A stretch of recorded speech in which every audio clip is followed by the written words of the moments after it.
ആദ്യമായി പരിശുദ്ധ ഖുർആനിൽ 5 ആയത്തുകൾ ഇറങ്ങിയല്ലോ. എന്തായിരുന്നു അത്?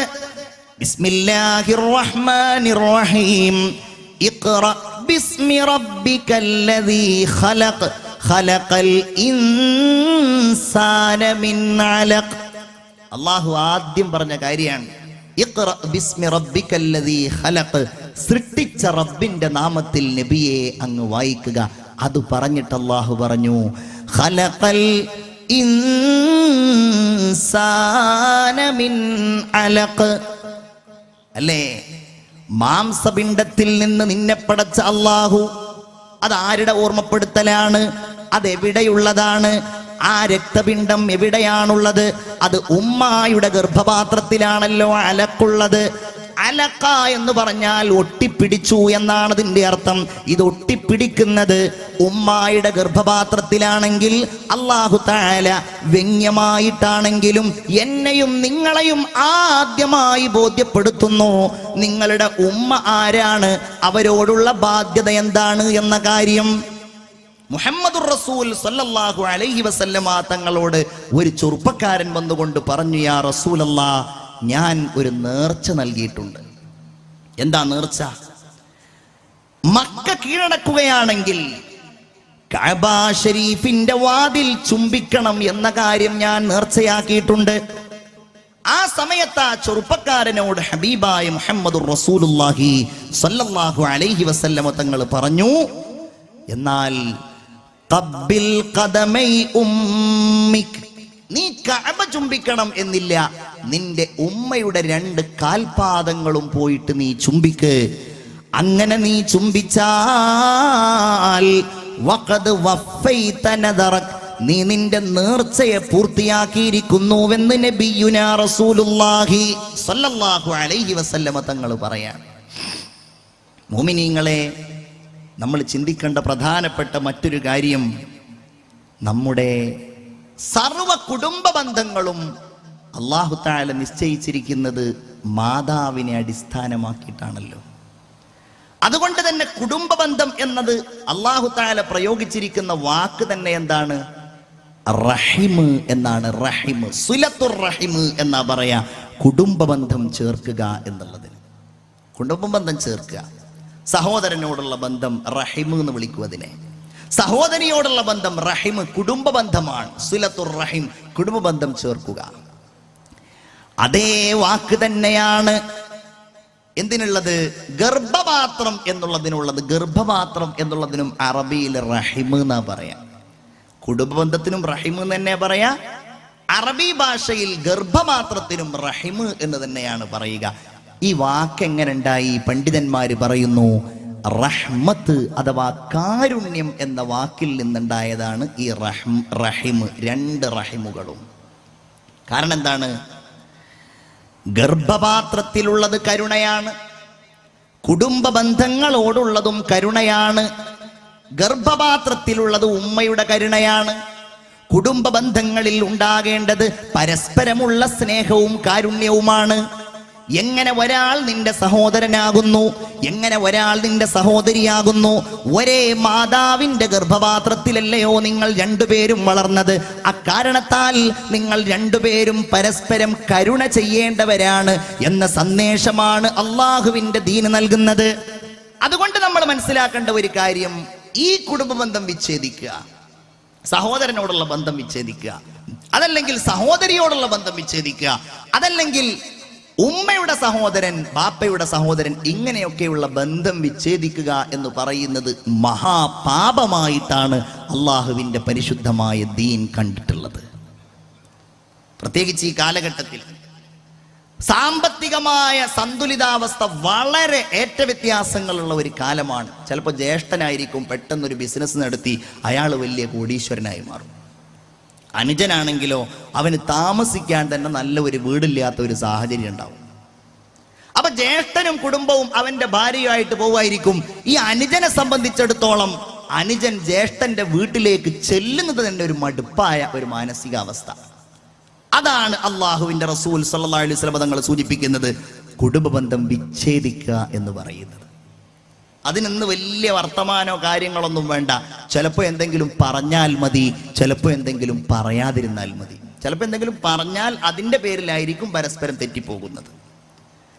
അല്ലെങ്കിൽ എന്തെങ്കിലും പറയാതിരുന്നാൽ, മിണ്ടിയില്ലല്ലോ പറഞ്ഞില്ലല്ലോ, അതിൻ്റെ പേരിലായിരിക്കും വിച്ഛേദിക്കുന്നത്. ഈ രണ്ട് കാര്യങ്ങളും, അഥവാ പറഞ്ഞിട്ടാണെങ്കിലും പറയാതെയാണെങ്കിലും കുടുംബ ബന്ധം വിച്ഛേദിക്കുക എന്ന് പറയുന്നത് മാതാവിനോടുള്ള ധിക്കാരത്തിന്റെ ഭാഗമാണ് എന്നാണ് നമ്മൾ മനസ്സിലാക്കേണ്ടത്. അതിൽ ആ ഒരു പാപം കൂടെ നമുക്ക് വരും. ചിന്തിക്കണം നമ്മൾ. അള്ളാഹുവിന്റെ ഹബീബ് മുഹമ്മദ് മുസ്തഫ സല്ലല്ലാഹു അലൈഹി വസല്ലം പറയുന്നു, ഇന്നല്ലാഹ ഖലഖൽ ഖൽഖ, അള്ളാഹു എല്ലാ സൃഷ്ടിജാലങ്ങളെയും പടച്ചു. അങ്ങനെ സൃഷ്ടിപ്പ് മുഴുവൻ പൂർത്തിയായപ്പോൾ ഹത്താ ഇദാ ഫറഗ മിൻഹും, അങ്ങനെ എല്ലാ കാര്യങ്ങളും പൂർത്തിയായി, സൃഷ്ടിപ്പെല്ലാം കഴിഞ്ഞു. ആ സമയത്ത് ഖാമത്തിർ റഹിമു, കുടുംബ ബന്ധം പ്രതീകാത്മകമായ രീതിയിൽ അള്ളാഹുവിന്റെ മുമ്പിൽ എഴുന്നേറ്റ് നിന്നു. എന്നിട്ട് അള്ളാഹുവിനോട് പറഞ്ഞു, റബ്ബേ, ഞാൻ കുടുംബ ബന്ധമാണ്, നിന്നിൽ നിന്ന് ഞാൻ കാവൽ തേടുന്നു. എന്നെ ആരെങ്കിലും മുറിക്കുന്നതിൽ നിന്ന്, വിച്ഛേദിക്കുന്നതിൽ നിന്ന് ഞാൻ നിന്നോട് കാവൽ തേടുന്നു അല്ലാഹ്. ആ സമയത്ത് അള്ളാഹു പറഞ്ഞ മറുപടി, അല്ലയോ കുടുംബ ബന്ധമേ, നിനക്ക് തൃപ്തിയല്ലേ? അൻ അസ്ല മൻ വസലകി വ അഖ്തഅ മൻ ഖതഅകി വ അഖ്തഅ മൻ ഖതഅകി. ആരെങ്കിലും നിന്നെ ചേർത്താൽ അവരോട് ഞാൻ ചേർക്കും, അവരെ ഞാൻ ചേർക്കും എന്ന് പറഞ്ഞാൽ സ്വന്തം കുടുംബാംഗങ്ങളോട്, സഹോദരനാവട്ടെ സഹോദരിയാകട്ടെ, മാതാപിതാക്കളുടെ പരസ്പരമുള്ള ബന്ധുക്കളാവട്ടെ, അവരോടാരെങ്കിലും ബന്ധം ചേർത്താൽ അള്ളാഹു പറയുന്നു, ഞാൻ അവരുമായി ബന്ധം ചേർക്കുന്നതാണ്, അവർക്ക് ഞാൻ ദുന്യാവിൽ കരുണ ചെയ്യുന്നതാണ്, അവർക്ക് ഞാൻ ഐഹികമായ ലോകത്ത് സുഖം നൽകുന്നതാണ്. എന്നാൽ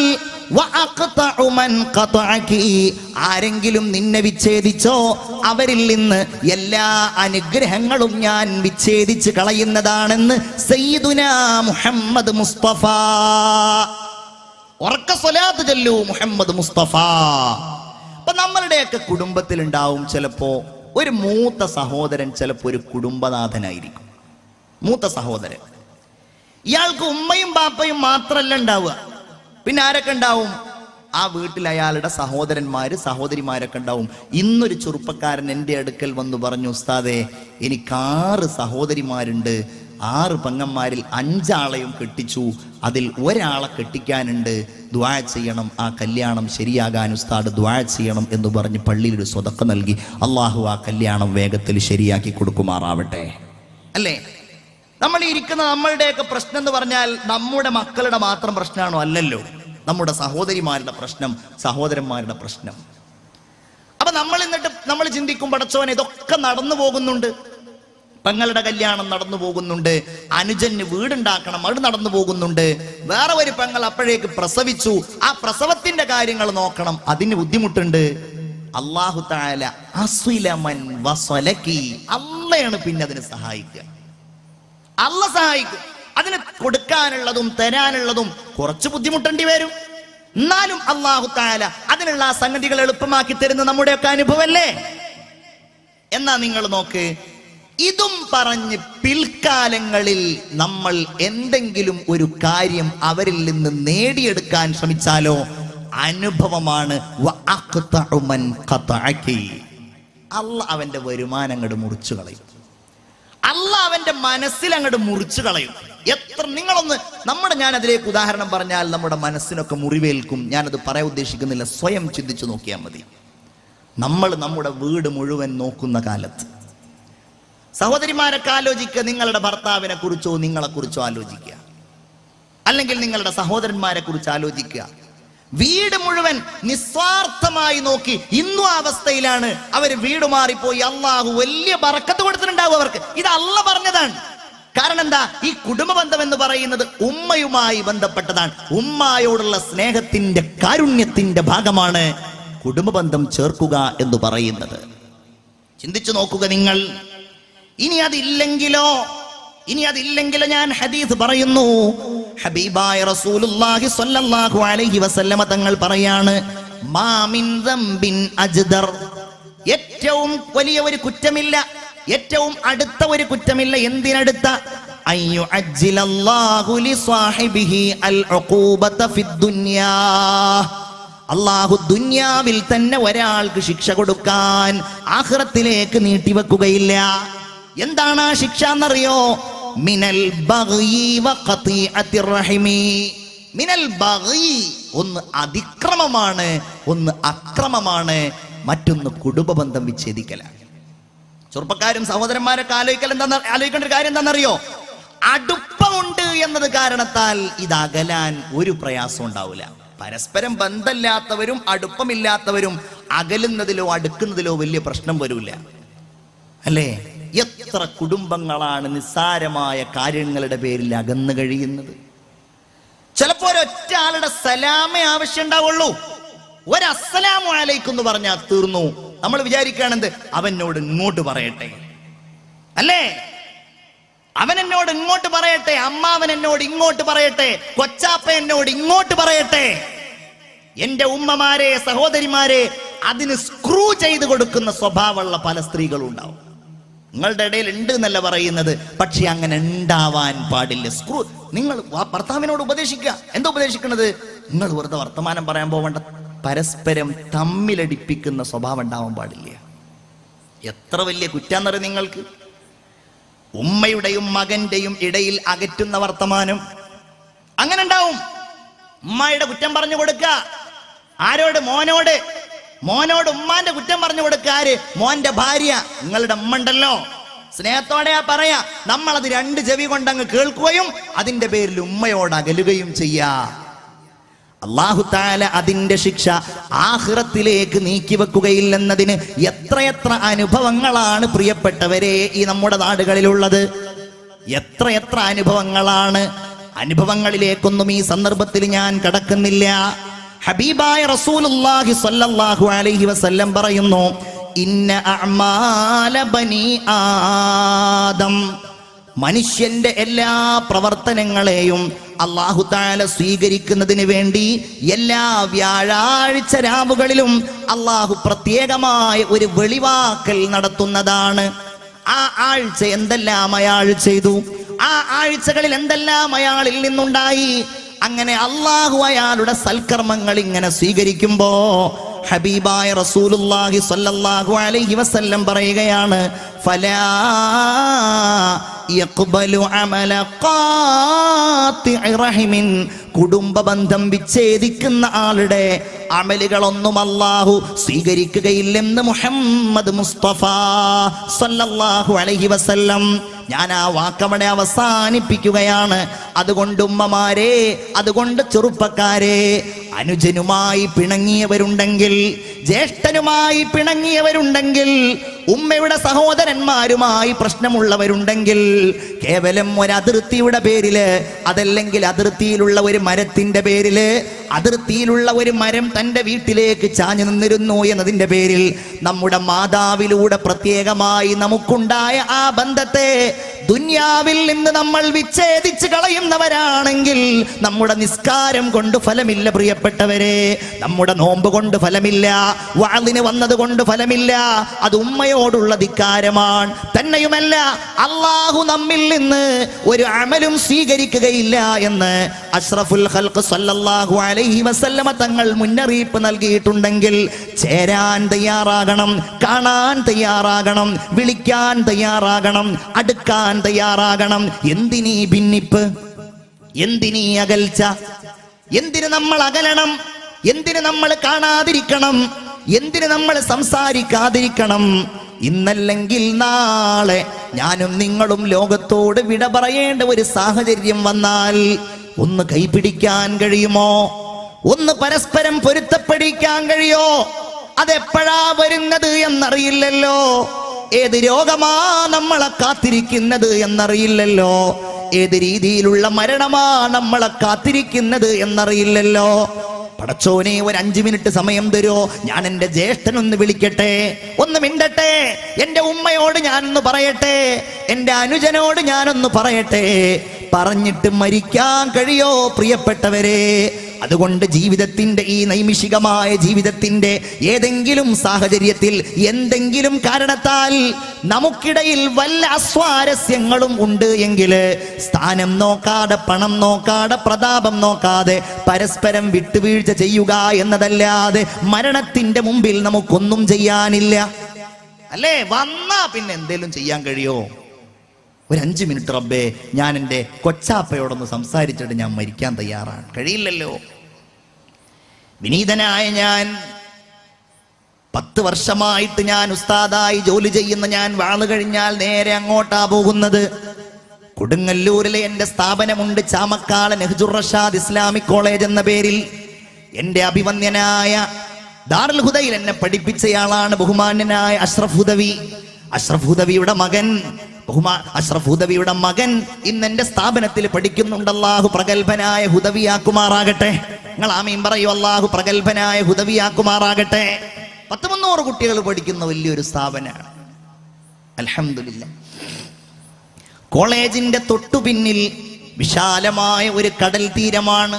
തൊട്ടുപിന്നിൽ എന്ന് പറഞ്ഞാൽ ഏകദേശം ഇവിടെ നിന്ന് ഒരു 3 മിനിറ്റ് നടക്കാനേ കടപ്പുറത്തേക്കുള്ളൂ. ഒരു 3 മിനിറ്റ് നടക്കുക.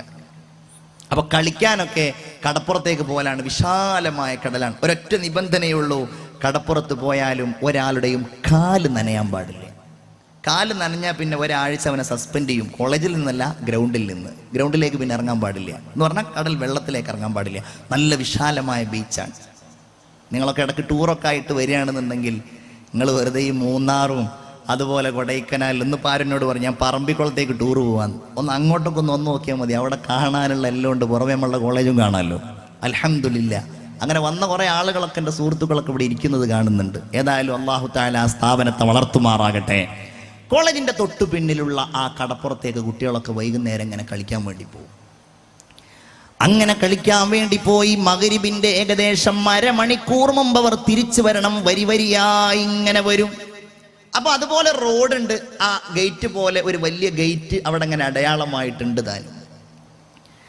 അങ്ങനെ മക്കളൊക്കെ ഇങ്ങനെ വരിയായിട്ട് ഇങ്ങനെ വരികയാണ്.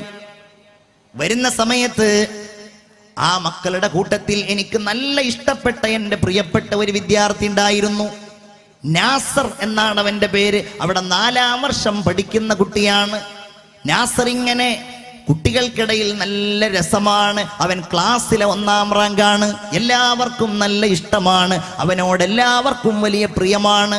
അതിനും പുറമെ ഞങ്ങൾക്കൊക്കെ ഇങ്ങനെ വൈകുന്നേരവും അതുപോലെ ഉച്ച സമയത്തുമൊക്കെ ചായയും വെള്ളവും ഒക്കെ കൊടുന്നു തരുന്നത് കാരണത്താൽ അവനോട് മറ്റുള്ളവരോടില്ലാത്ത ഒരടുപ്പമാണ്. എല്ലാ ഉസ്താദുമാർക്കും അങ്ങനെയാണ്, പ്രത്യേകിച്ച് എനിക്കും അങ്ങനെയായിരുന്നു.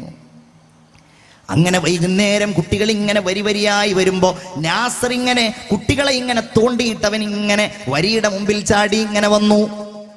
കോളേജിന്റെ ഗേറ്റിന്റെ മുമ്പിലെത്തിയപ്പോൾ പെട്ടെന്നവൻ ഇങ്ങനെ മുട്ടുകുത്തിയിട്ടവൻ നിലത്തേക്ക് വീണു. സുബ്ഹാനല്ലാഹ്. എന്ത് പറ്റിയെന്നറിയില്ല. എന്തോ കളിച്ചതിന്റെ ഇടയിൽ എന്തെങ്കിലും പറ്റിയതായിരിക്കും. അവനെ താങ്ങിയിട്ട് ഓഫീസിൽ കൊണ്ടുവന്നു. അവനെ കിടത്തി. അവനിങ്ങനെ ശ്വാസം വലിച്ചു വിടുന്നുണ്ട്. വെള്ളം കൊടുത്തു. അസ്വസ്ഥത കൂടിയപ്പോൾ ഉസ്താദുമാർ 2-3 ആളുകൾ കൂടിയിട്ട് അവനെ ഒരു ഓട്ടോയിൽ കയറ്റിയിട്ട് 6 കിലോമീറ്റർ അപ്പുറത്തുള്ള ഒരു ഹോസ്പിറ്റലിൽ കൊണ്ടുപോയി.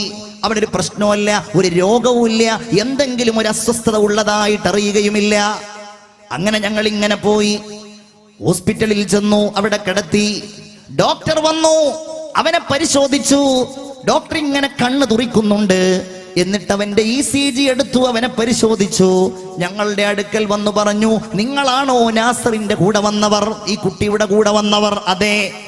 എന്നാൽ 10 മിനിറ്റ് മുമ്പ് ഈ കുട്ടി ലോകത്തോട് വിട പറഞ്ഞു പോയിരിക്കുന്നു. സുബ്ഹാനല്ലാഹ്. ഇന്നാലില്ലാഹ്. ഒരു രോഗവുമില്ല, ഒരു അസ്വസ്ഥതയുമില്ല, എന്തെങ്കിലും ഒരു പ്രശ്നം അവനുള്ളതായിട്ട് ഞങ്ങൾക്കാർക്കും അറിയുകയുമില്ല.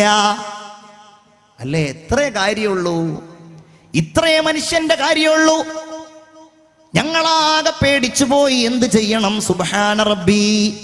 ഞങ്ങളോടുകൂടെ ഉണ്ടായിരുന്ന ഒരാൾ അള്ളാഹുവിന്റെ വിളിക്കുത്തരം നൽകിയിട്ട് യാത്രയായിരിക്കുകയാണ്. എന്ത് ചെയ്യണമെന്നറിയാതെ ഒരല്പസമയം ഞങ്ങൾ ഇങ്ങനെ നിന്നു. ഇവന്റെ പിതാവിനോട് എന്തു പറയണം? ഈ വാപ്പാക്കാണെങ്കിലോ മൂവാറ്റുപുഴക്കടുത്താണ് അവന്റെ വീട്. ഒരൊറ്റ മോനേ ഉള്ളൂ. പിന്നെ ആൺകുട്ടികളില്ല, പെൺകുട്ടികളെ ഉള്ളൂ.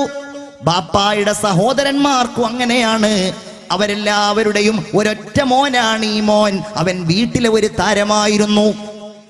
അങ്ങനെ ഞങ്ങൾ വാപ്പാക്ക് വിളിച്ചു, നിങ്ങളൊന്ന് അർജന്റായിട്ടൊന്ന് ഇവിടം വരെ വരണം. എന്താ കാര്യം? അതിവിടെ വന്നിട്ട് പറയാം. നിങ്ങൾ ഇങ്ങോട്ട് വരൂ. അയാൾ വന്നു, മണിക്കൂറുകൾ യാത്ര ചെയ്തു വന്നു. ഞങ്ങൾ അയാളോട് അതുവരെ വിവരം പറഞ്ഞില്ല. എങ്ങനെ പറയാനാണ്? കോളേജിൽ കൊണ്ടുവന്നാക്കി ഒരു ഹുദവിയാക്കണമെന്ന് അഷ്റഫ് ഹുദവി ആഗ്രഹിക്കുന്നത് പോലെ, ഒരു ആലിമാക്കണമെന്ന് ആഗ്രഹിക്കുന്നത് പോലെ ആ മനുഷ്യനും ആഗ്രഹിച്ചു. അങ്ങനെ അയാൾ വന്നു. ഞങ്ങൾ അയാളെ ഇങ്ങനെ അടുക്കലേക്ക് വിളിച്ചു. ഹോസ്പിറ്റലിന്റെ ഒരു ഭാഗത്ത് നിർത്തിയിട്ട് പതുക്കെ അയാളുടെ ചെവിയിൽ ഞങ്ങൾ പറഞ്ഞു, നിങ്ങൾ ക്ഷമിക്കണം, അള്ളാഹു ക്ഷമിക്കുന്നവരോട് കൂടെയാണ്, നിങ്ങൾ വേദനിക്കരുത്. എന്താ കാര്യം? അവസാനം ഞങ്ങൾ പറയേണ്ടി വന്നു വിതുമ്പലോടെ, നമ്മുടെ പൊന്നുമോൻ നാസറുണ്ടല്ലോ, അള്ളാഹുവിന്റെ വിളിക്കുത്തരം നൽകിയിട്ട് അവൻ ഈ ലോകത്തോട് വിട പറഞ്ഞു പോയിരിക്കുന്നു. ഞങ്ങളെ ചീത്ത പറയുമോ? ഞങ്ങളോട് ചോദ്യം ചെയ്യുമോ? എന്തു പറ്റിയെന്ന് ചോദിക്കുമോ?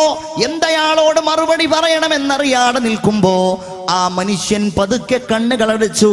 എന്നിട്ട് അയാൾ പറഞ്ഞു, ഇന്നാ ലില്ലാഹി വ ഇന്നാ ഇലൈഹി റാജിഊൻ. എന്റെ മോൻ എന്തെങ്കിലും പറഞ്ഞോ? എന്നെ കാണണോന്ന് പറഞ്ഞോ? അതിനൊന്നും സമയം കിട്ടിയില്ലല്ലോ. എന്നാൽ മോനെ ഒന്ന് കാണണമല്ലോ. മോനെ കാണാൻ വേണ്ടിയിട്ട് മോനെ കിടത്തിയിരിക്കുന്ന റൂമിലേക്ക് ചെല്ലുമ്പോ ആ കിടന്ന റൂമിലേക്ക് അസ്സലാമു അലൈക്കും എന്ന് സലാം പറഞ്ഞ് ആ വിരിയൊന്നു മാറ്റിയിട്ട് മയ്യിത്തായ മോന്റെ നെറ്റിത്തടത്തിൽ ചുംബിച്ചിട്ട് ആ ഉപ്പ ഞങ്ങളോട് പറഞ്ഞു, ഉസ്താദേ എന്നാൽ ഞാൻ കൊണ്ടുപോയിക്കോട്ടെ. കാരണം ബാക്കിയുള്ളവരൊക്കെ ഇങ്ങനെ വിറച്ചു നിൽക്കുകയാണ്. പോസ്റ്റ്മോർട്ടം ചെയ്യണോ, അങ്ങനെ ചെയ്യണോ? കാരണം തെളിവ് വേണ്ടേ? ഇതെന്താ സംഭവിച്ചിരിക്കുന്നത് എന്നറിയില്ലല്ലോ. ആ വാപ്പാക്ക് പരാതിയില്ലത്രേ, പ്രശ്നമല്ലത്രേ. കാരണം ഇൽമു പഠിക്കായിരുന്നല്ലോ. അള്ളാഹുവിന്റെ അജൽ വന്നതാണ്, ആ വിധിയിൽ വിശ്വസിക്കുന്നതാണ്. അങ്ങനെ മൂവാറ്റുപുഴയിൽ കൊണ്ടുപോയി ആ മയ്യിത്ത് കബറടക്കം ചെയ്തു. മയ്യിത്ത് നിസ്കരിച്ചു, കബറടക്കം ചെയ്തു. 3 പിടി മണ്ണ് അവിടെയുള്ളവർ വാരിയിട്ടപ്പോഴേക്ക് ആ കബർ നിറഞ്ഞു. മീസാൻ കല്ല് വെച്ചിട്ട് അദ്ദേഹം പറഞ്ഞു, ഞാൻ തന്നെ തൽഖീൻ ഓതിക്കൊടുക്കാം. ഒരുപാട് ആളുകൾക്ക് മരിച്ചു കഴിഞ്ഞ് തൽഖീൻ ചൊല്ലിക്കൊടുക്കുന്നത് ഞാൻ കണ്ടിട്ടുണ്ട്. പക്ഷെ ഇതുപോലൊരു തൽഖീൻ എത്രയോ ഉസ്താദുമാര് ചൊല്ലിക്കൊടുക്കുന്നത് ഞാൻ കേട്ടിട്ടുണ്ട്. ജീവിച്ചിരിക്കുന്ന ഒരു മകന്, മരിച്ചുപോകും ജീവിച്ചിരിക്കുന്ന ഒരു മകന് വാപ്പ നൽകുന്ന സതുപദേശം പോലെ, വാപ്പ ഇങ്ങനെ നേരെ പറയുന്നത് പോലെ ഞാൻ ഇപ്പോഴും അതെന്റെ ചെവി കൊണ്ട് ഇങ്ങനെ കേൾക്കുന്നത് പോലെ തോന്നുകയാണ്. പൊന്നുമോനെ, ഞങ്ങൾ ഇവിടെ നിന്ന് പോയാൽ നിന്റെ അടുക്കലേക്ക് 2 മലക്കുകൾ വരുമടാ. അവർ നിന്നോട് ചോദിക്കുമടാ, നിന്റെ റബ്ബാരാണ്, നിന്റെ നബി ഏതാണ്, നിന്റെ കിതാബ് ഏതാണ്, നിന്റെ ഇമാം ഏതാണ്, നിന്റെ ഖിബ്ല ഏതാണ്? ആ സമയത്ത് പൊന്നുമോനെ നീ നന്നായി പറയണം, നീ നന്നായി പറയണം, അള്ളാഹു എന്റെ റബ്ബാണ്, മുഹമ്മദ് നബി എന്റെ നബിയാണ് എന്നെല്ലാം പറഞ്ഞ പിതാവ് പൊന്നുമോന് തൽഖീൻ ചൊല്ലിക്കൊടുത്തു കഴിഞ്ഞപ്പോഴേക്ക് അത് കണ്ടു നിൽക്കുന്നവരിൽ കണ്ണീരൊഴുക്കാത്തവർ ഒരാളും ഉണ്ടായിരുന്നില്ല. അള്ളാഹു നാസറിന്റെ ഖബർ വിശാലമാക്കി കൊടുക്കട്ടെ. നിങ്ങൾ ആമീൻ പറയൂ. അള്ളാഹു അവന്റെ ഖബർ വിശാലമാക്കി കൊടുക്കട്ടെ.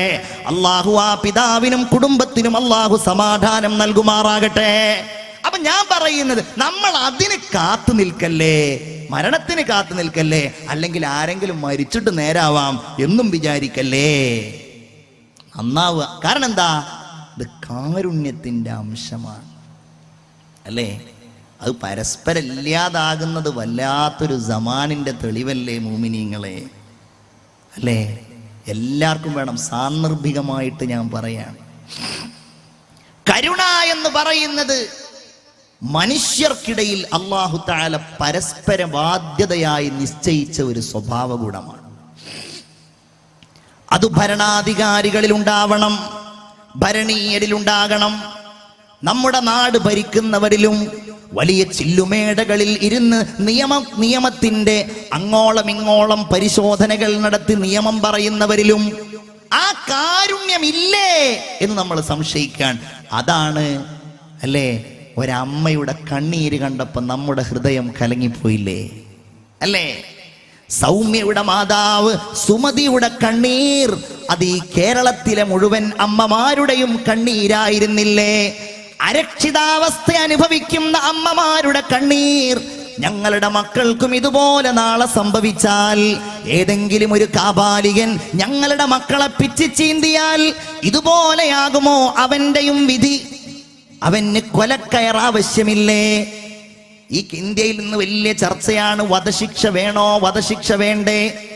നിയമപ്രകാരം പല കുറ്റകൃത്യങ്ങൾക്കും വധശിക്ഷ ഉണ്ട് എന്ന് മാത്രല്ല, ആ വധശിക്ഷ പലപ്പോഴും അന്യായമായി എന്ന് പറയാവുന്ന അവസ്ഥയിൽ നടപ്പിലാക്കാറുണ്ട്, അല്ലേ? അന്യായമായി എന്ന് ഞാൻ പറയല്ല, നിയമജ്ഞരും രാജ്യത്തെ മനുഷ്യാവകാശ പ്രവർത്തകരും, യാക്കൂബ് മേമനെ പോലെയുള്ള ആളുകൾ, അഫ്സൽ ഗുരുവിനെ പോലെയുള്ള ആളുകൾ, അജ്മൽ അമീർ കസബിനെ ഞാൻ ആ കൂട്ടത്തിൽ എണ്ണുന്നില്ല തെളിവുകളുടെ അടിസ്ഥാനത്തിൽ. പക്ഷേ അങ്ങനെ ഉണ്ട്, വധശിക്ഷ നമ്മുടെ നാട്ടിൽ ഒരു ശിക്ഷയായി നടപ്പിലാക്കുന്നുണ്ട്. പക്ഷെ എന്താ സംഭവിക്കുന്നതെന്നറിയോ? മനുഷ്യനെ കൊല്ലാം, അല്ലേ? മനുഷ്യനെ കൊന്ന ആൾക്ക് പോലും പലപ്പോഴും വധശിക്ഷ വിധിക്കുന്നില്ല. പക്ഷെ ആ മനുഷ്യനെ കൊന്നതിനുള്ള ചെറിയ ഒരു അംഗീകാരം പോലെ, സൗമ്യയെ കൊന്നു, ഇന്നാലിന്നെ തെളിവില്ല, അതുകൊണ്ട് ആ കൊന്നത് നീ കൊന്നു, അതവിടെ കിടക്കട്ടെ, നിനക്ക് തൽക്കാലം നിന്നെ ഞങ്ങൾ കൊല്ലാൻ ഉദ്ദേശിക്കുന്നില്ല എന്നല്ലേ പറയുന്നത്. പക്ഷെ ഒരു കാര്യം നമ്മൾ ഗൗരവത്തോടെ മനസ്സിലാക്കണം, മനുഷ്യ സമൂഹത്തിന്റെ സുരക്ഷയും നന്മയുമാണ് ഭരണാധികാരികളും നീതിപീഠങ്ങളും എപ്പോഴും ആഗ്രഹിക്കേണ്ടത്, അല്ലേ? അല്ലാഹു തആല അതല്ലേ ആഗ്രഹിച്ചിട്ടുള്ളത്? അല്ലാഹു റബ്ബുൽ ഇസ്സത്ത് മനുഷ്യകുലത്തിന്റെ നന്മക്ക് വേണ്ടിയാണ് എല്ലാം നൽകിയിട്ടുള്ളത്. ഭൗതികമായ വിഭവങ്ങളും പാരത്രികമായ വിജയത്തിന് വേണ്ടിയുള്ള സംവിധാനങ്ങൾ ഒരുക്കിയത് എല്ലാം മനുഷ്യന് വേണ്ടിയാണ്. വൽ അർള വളഅഹാ ലിൽ അനാം. മനുഷ്യകുലത്തിനാപത്തായ എന്തെല്ലാം ഉണ്ടോ അതിനെ ഒഴിവാക്കണമെങ്കിൽ ഒഴിവാക്കണം, അതിനെ കൊല്ലണമെങ്കിൽ കൊല്ലണം, അതിനെ കുഴിച്ചു മൂടണമെങ്കിൽ കുഴിച്ചു മൂടിയേ മതിയാവൂ. യാക്കൂബ് മേമനെ തൂക്കിലേറ്റിയത് എന്തുകൊണ്ടാ? ന്യായം എന്താണ്? അയാൾ ജീവിച്ചിരിക്കാൻ അർഹനല്ല. അഫ്സൽ ഗുരു അങ്ങനെ തന്നെ. വധശിക്ഷക്ക് വിധിക്കപ്പെടുന്ന ആലുവ കൂട്ടക്കൊലക്കേസിലെ പ്രതി ഉൾപ്പെടെയുള്ള ഓരോരുത്തരും ജീവിച്ചിരിക്കാൻ അർഹരല്ല. എന്തേ? പട്ടിയുടെ കാര്യത്തിൽ മാത്രം നമ്മുടെ ഇടയിൽപ്പെട്ട ചില നീതിപീഠങ്ങൾക്കും നിയമജ്ഞന്മാർക്കും ഇത്ര വലിയ താല്പര്യം എന്നാണ് മനസ്സിലാകാത്തത്. പട്ടിക്കാരെയും കടിച്ചു കീറാം. എന്നിട്ട് എന്താ അവസാനം പറയുന്നത്? ഈ പട്ടി ഒരു തീവ്രവാദിയാണെങ്കിൽ, ഭീകരവാദിയാണെങ്കിൽ, അക്രമകാരിയാണെങ്കിൽ മൂപ്പരെ കൊല്ലാം. അപ്പൊ ഒരു പട്ടി നമ്മുടെ മുമ്പിലൂടെ അങ്ങനെ വരുമ്പോ ചോദിക്കണം, അല്ലയോ പട്ടി, നീ അക്രമകാരിയാണോ? ആണെന്ന് മൂപ്പര് മറുപടി പറഞ്ഞാൽ മൂപ്പരെ കൊല്ലാം. അല്ല എന്നാണ് മൂപ്പര് കുരച്ചുകൊണ്ട് പറയുന്നതെങ്കിൽ തൽക്കാലം അയാളെ വെറുതെ വിടുകയും ചെയ്യാം. ഈ വിഷയത്തില് നമ്മൾ പട്ടിയെ കൊല്ലണം. മുഴുവൻ പട്ടികളെയും, അക്രമകാരികളായ മുഴുവൻ തെരുവ് നായ്ക്കളെയും കൊല്ലണം എന്നവരോട് കൂടെയാണ് നിൽക്കേണ്ടത്. ഞാൻ തമാശയായിട്ട് പറയില്ല. അതിനർത്ഥം വീടുകളിൽ എത്രയോ ആളുകൾ പട്ടികളെ വളർത്തുന്നുണ്ട്, അവരെ കൊല്ലണം എന്നല്ല നമ്മുടെ അഭിപ്രായം. അത് അവരുടെ സ്വാതന്ത്ര്യമാണ്. നമ്മെ സംബന്ധിച്ചിടത്തോളം പട്ടി എന്ന് പറയുന്നത് കൊല്ലണം എന്ന് പറയുന്ന ഒരു മഠത്തിന്റെ ആളുകളല്ല നമ്മൾ. തന്നെയല്ല, ഒരു പട്ടിയെ ബഹുമാനിക്കാൻ വേണ്ടി പഠിപ്പിച്ച മഠത്തിന്റെ ആളുകളല്ല. ഇന്ന് വെള്ളിയാഴ്ച കഴിഞ്ഞ ദിവസം, ഇന്ന് പരിശുദ്ധ ഖുർആനിൽ സൂറത്തുൽ കഹ്ഫിൽ ഒരു പട്ടിയുടെ മദ്ഹ് പറഞ്ഞവരാണ് നമ്മിൽ പലരും. അത് പട്ടിയുടെ മദ്ഹ് പട്ടി ആയതുകൊണ്ടല്ല, ആ പട്ടിയുടെ പ്രവർത്തനം അങ്ങനെ ആയതുകൊണ്ട്. പട്ടിയെ വേട്ടക്ക് ഉപയോഗിക്കാമല്ലോ. വേട്ടക്കുപയോഗിച്ച പട്ടികൾ വേട്ടക്കുപയോഗിച്ച് ആ വേട്ടയാടിയ മൃഗങ്ങളെ ഏതെല്ലാം രീതിയിൽ ഭക്ഷിക്കാം എന്നതിനെ സംബന്ധിച്ച് ഹദീസുകളിൽ വിശദമായി സംസാരിക്കുന്നുണ്ട്. വേട്ടപ്പട്ടികൾ എന്ന് പറയുന്നതിന് ഇസ്ലാം മുസ്ലിങ്ങൾക്ക് ഉപയോഗിക്കാം. വേട്ടപ്പട്ടികളെ, വേട്ടയാടുന്ന പട്ടികളെ, ആ പട്ടികൾ കൊണ്ടുവന്നാൽ അതെങ്ങനെയാണ് നമ്മൾ തിന്നേണ്ടത് എന്നത് ഇസ്ലാമിൽ ഓരോ മദ്ഹബുകളിലും നിരവധി ചർച്ച ചെയ്യപ്പെട്ട വിഷയങ്ങളാണ്. പട്ടി എന്ന് പറയുന്നത് ഹബീബായ മുഹമ്മദ് മുസ്തഫ സല്ലല്ലാഹു അലൈഹി വസല്ലം പറയുന്നു, പട്ടികളും ഒരു ജീവി സമൂഹമാണ്. ഹബീബായ റസൂലുള്ള പറയാണ്, ലൗലാ അന്നൽ കിലാബ ഉമം, പട്ടികളും ഒരു സമൂഹമല്ലായിരുന്നുവെങ്കിൽ ഞാൻ ആ പട്ടികളെ മുഴുവൻ കൊല്ലണം എന്ന് കൽപ്പിക്കുമായിരുന്നു. പക്ഷേ പട്ടികൾ അങ്ങനെയല്ലല്ലോ. പട്ടികളും ഒരു സമൂഹമാണ്, ഒരു ജീവൽ സമൂഹമാണ്. അവയെ അങ്ങനെ കൊല്ലാൻ പാടില്ല. അവയെ വളർത്തുന്നവരുണ്ട്, കാവലായിട്ട് ഉപയോഗിക്കുന്നവരുണ്ട്, വേട്ടയ്ക്ക് വേണ്ടി ഉപയോഗിക്കുന്നവരുണ്ട്. പോലീസ് പട്ടി, പോലീസ് നായ എന്ന് പറയുന്നത് അതിന്റെ സ്വഭാവ ഗുണങ്ങൾക്കനുസൃതമായി മനുഷ്യ സമൂഹത്തിന് എത്രയോ ഗുണങ്ങൾ ചെയ്യുന്ന ജീവിയാണ്. ആ പട്ടിയെ കൊല്ലുക, പട്ടിയെ ഒന്നായിട്ട് കുഴിച്ചു മൂടുക എന്നുള്ളതല്ല നമ്മുടെ നയം. പിന്നെയോ തെരുവു നായ്ക്കളെ, അല്ലേ? കാരണം എന്താണ്? അത് മനുഷ്യനോടുള്ള കാരുണ്യമാണ്, സമൂഹത്തോടുള്ള കാരുണ്യമാണ്. വീടുകളിൽ കുഞ്ഞുങ്ങൾക്ക് കളിക്കാൻ പുറത്തിറങ്ങാൻ കഴിയാതിരിക്കുമ്പോ, നമ്മുടെ സഹോദരന്മാർക്ക് വഴിയിലൂടെ നടന്നു പോകാൻ കഴിയാതിരിക്കുമ്പോ പിന്നെ അവയെ എങ്ങനെയാണ് ജീവിക്കാൻ അനുവദിക്കുക? അതുകൊണ്ട് മുഴുവൻ നീതിപീഠങ്ങളും മുഴുവൻ ഭരണാധികാരികളും കേരളത്തിലുള്ള മുഴുവൻ മനുഷ്യരും ഒറ്റക്കെട്ടായി തീരുമാനമെടുക്കേണ്ടതാണ്. മനുഷ്യ സമൂഹത്തോടുള്ള കരുണയുടെ ഭാഗമായി കേരളത്തിലെ മുഴുവൻ തെരുവു പട്ടികളെയും ഒന്നായി കൊന്നൊടുക്കപ്പെടേണ്ടതാണ്. ഇതിനി ആര് നമുക്കെതിരായി മുറവിളി കൂട്ടിയിട്ടും യാതൊരു പ്രതിസന്ധി അതുകൊണ്ടുണ്ടാകുന്നില്ല. പിന്നെ ഈ അടുത്ത് വലിയ ചർച്ചകൾ നടന്നിരുന്നു. പട്ടികളെ കൊല്ലണ്ട എന്ന് പറയുന്ന ആളുകൾ അവർക്ക് ചൂട്ടുപിടിക്കുന്നത് ആരാന്നാണ്? കോടാനക്കോടി രൂപ വിറ്റുവരവും ആസ്തിയുമുള്ള പേവിഷയെ ചികിത്സിക്കുന്ന ചികിത്സകാരികളും അതിൻ്റെ മരുന്നുൽപാദിപ്പിക്കുന്നവരുമാണത്രേ ഇതിനെ പ്രോത്സാഹിപ്പിക്കുന്നത്. നമ്മൾ വേണമെങ്കിൽ രാത്രി ഈ പെരുമ്പാവൂരിൽ നിന്ന് ആലുവ പട്ടണത്തിലൂടെ ഒന്ന് ചുറ്റിയടിച്ച് നടന്നിട്ടുണ്ടെങ്കിൽ ഏറ്റവും ചുരുങ്ങിയത് ഒരു 500 പട്ടികളെങ്കിലും നിങ്ങൾക്ക് എണ്ണിയെടുക്കാൻ കഴിയും. ഒരു വാഹനം പോകുമ്പോൾ ആ വാഹനത്തിന്റെ പിന്നാലെ കുരച്ചുകൊണ്ട് ഓടുകയാണ്. അപ്പൊ ഞാൻ ആ വിഷയം സുദീർഘമായിട്ട് സംസാരിക്കല്ല. അതുകൊണ്ട് പട്ടികളെ കൊല്ലുക എന്നതാണ് റഹ്മത്ത്, അതല്ലേ കാരുണ്യം. അവനെ കടിച്ചില്ലല്ലോ, ഇവനെ കടിച്ചില്ലല്ലോ, ഈ നാട്ടിലാരെയും കടിച്ചില്ലല്ലോ, കടിച്ചാൽ പിന്നെ അത് പറഞ്ഞിട്ട് എന്ത് കാര്യം? അതുകൊണ്ട് കടിക്കുന്നതിന്റെ മുമ്പേ, അതിപ്പോ പ്രത്യേകിച്ച് ഈ നമ്മുടെ തൊട്ടടുക്കലുള്ള ചെങ്ങമനാട് പഞ്ചായത്ത് ആ വിഷയത്തിൽ വളരെ മാതൃകായോഗ്യമായ നിലപാടാണ് സ്വീകരിച്ചിട്ടുള്ളത്. അവർക്കെതിരായിട്ട് കേസും അവരെ അറസ്റ്റ് ചെയ്യുന്ന സംഭവ വികാസങ്ങളൊക്കെ ഉണ്ടായി. ജനസേവാ ശിശുഭവന്റെ ആളെയൊക്കെ അറസ്റ്റ് ചെയ്തതായിട്ട് പത്രത്തിൽ വന്നു, പത്രത്തിൽ നമ്മൾ കണ്ടു. പക്ഷേ അത് തികച്ചും മാതൃകായോഗ്യമായ കാര്യം. അതാണ് ധൈര്യം എന്ന് പറഞ്ഞാൽ. കക്ഷിയോ രാഷ്ട്രീയോ ഒന്നുമില്ല, മനുഷ്യന്റെ ജീവനാണ് പ്രധാനം. സർവശക്തനായ അള്ളാഹു എല്ലാവർക്കും സൽബുദ്ധി തരുമാറാകട്ടെ. ആമീൻ യാ റബ്ബൽ ആലമീൻ എന്ന് ദുആ ചെയ്യാണ്. ഞാൻ എൻ്റെ വിഷയത്തിലേക്ക് വരുന്നു. എങ്ങനെയാണ് ഒരു മാതാവിനോട് പിണങ്ങാൻ കഴിയുക? ഇനി നിങ്ങൾ നോക്കൂ, എങ്ങനെയാണ് ഉമ്മയോട് പിണങ്ങാൻ കഴിയുക? ഉമ്മാന്റെ സ്നേഹം എന്ന് പറഞ്ഞാൽ വല്ലാത്തൊരു സ്നേഹല്ലേ. ഉമ്മയെക്കുറിച്ച് ഏറ്റവും മനോഹരമായി എഴുതിയ ആളാണ് വൈക്കം മുഹമ്മദ് ബഷീർ. ബഷീറിന് പരിചയമില്ലാത്തവരില്ല. മലയാളത്തിൽ വായിക്കുന്നവർ മുഴുവൻ വൈക്കം മുഹമ്മദ് ബഷീറിനെ വായിച്ചവരാണ്. വൈക്കം മുഹമ്മദ് ബഷീറിന്റെ പാത്തുമ്മയുടെ ആട് വായിക്കുക മാത്രമല്ല, പരീക്ഷ എഴുതി വിജയിച്ചവരാണ് നമ്മളൊക്കെ, അല്ലേ? പരീക്ഷ എഴുതി വിജയിച്ചവരോടല്ലേ? പരീക്ഷ എഴുതി വിജയിച്ചവരില്ലേ, പരീക്ഷ എഴുതി തോറ്റവരെ ഉള്ളൂ എന്നാണോ? വൈക്കം മുഹമ്മദ് ബഷീറിന്റെ ആ പാത്തുമ്മയുടെ ആട് 10ാം ക്ലാസ്സിലെ ഉപപാഠ പുസ്തകമായിരുന്നു. ഇപ്പോഴും അതുണ്ടോ എന്നുള്ള കാര്യം എനിക്ക് അറിയില്ല. ഇപ്പൊ ഉണ്ടോ പാത്തുമ്മയുടെ ആട്? ഇപ്പൊ ഉണ്ടോ? ഇല്ലേ? ആർക്കും അറിയില്ലേ? പാത്തുമ്മ എടുത്തു പോയാണ്. യാ അല്ലാ, ഉമ്മയെ കുറിച്ച് അതിൽ പറയുന്നത്. പാത്തുമ്മയുടെ ആട് എഴുതുന്നതിന്റെ മുമ്പ് ബഷീർ എഴുതിയ മനോഹരമായ ഒരു കഥയുടെ പേര് അമ്മ എന്നാണ്. അമ്മ. ആ കഥയിൽ അതിന്റെ തുടക്കത്തിലുള്ള വാക്യം ഇങ്ങനെയാണ്. സാന്ദർഭികമായിട്ട് ഞാൻ പറയാണ്. പാത്തുമ്മയുടെ ആട് ഞങ്ങൾക്ക് ദാറുൽ ഹുദയിൽ ഞാൻ പഠിക്കുന്ന കാലത്ത് ബഹുമാന്യനായ അഷ്റഫ് ഹുദവിയുടെ നേതൃത്വത്തിൽ ഒരിക്കൽ ഞങ്ങളുടെ ക്ലാസ്സിൽ വായിച്ചിട്ടുണ്ടായിരുന്നു, എൻ്റെ ഉസ്താദിന്റെ നേതൃത്വത്തിൽ. നിങ്ങൾ ഓർക്കണം, അമ്മ എന്നാണ് ആ കഥയുടെ പേര്.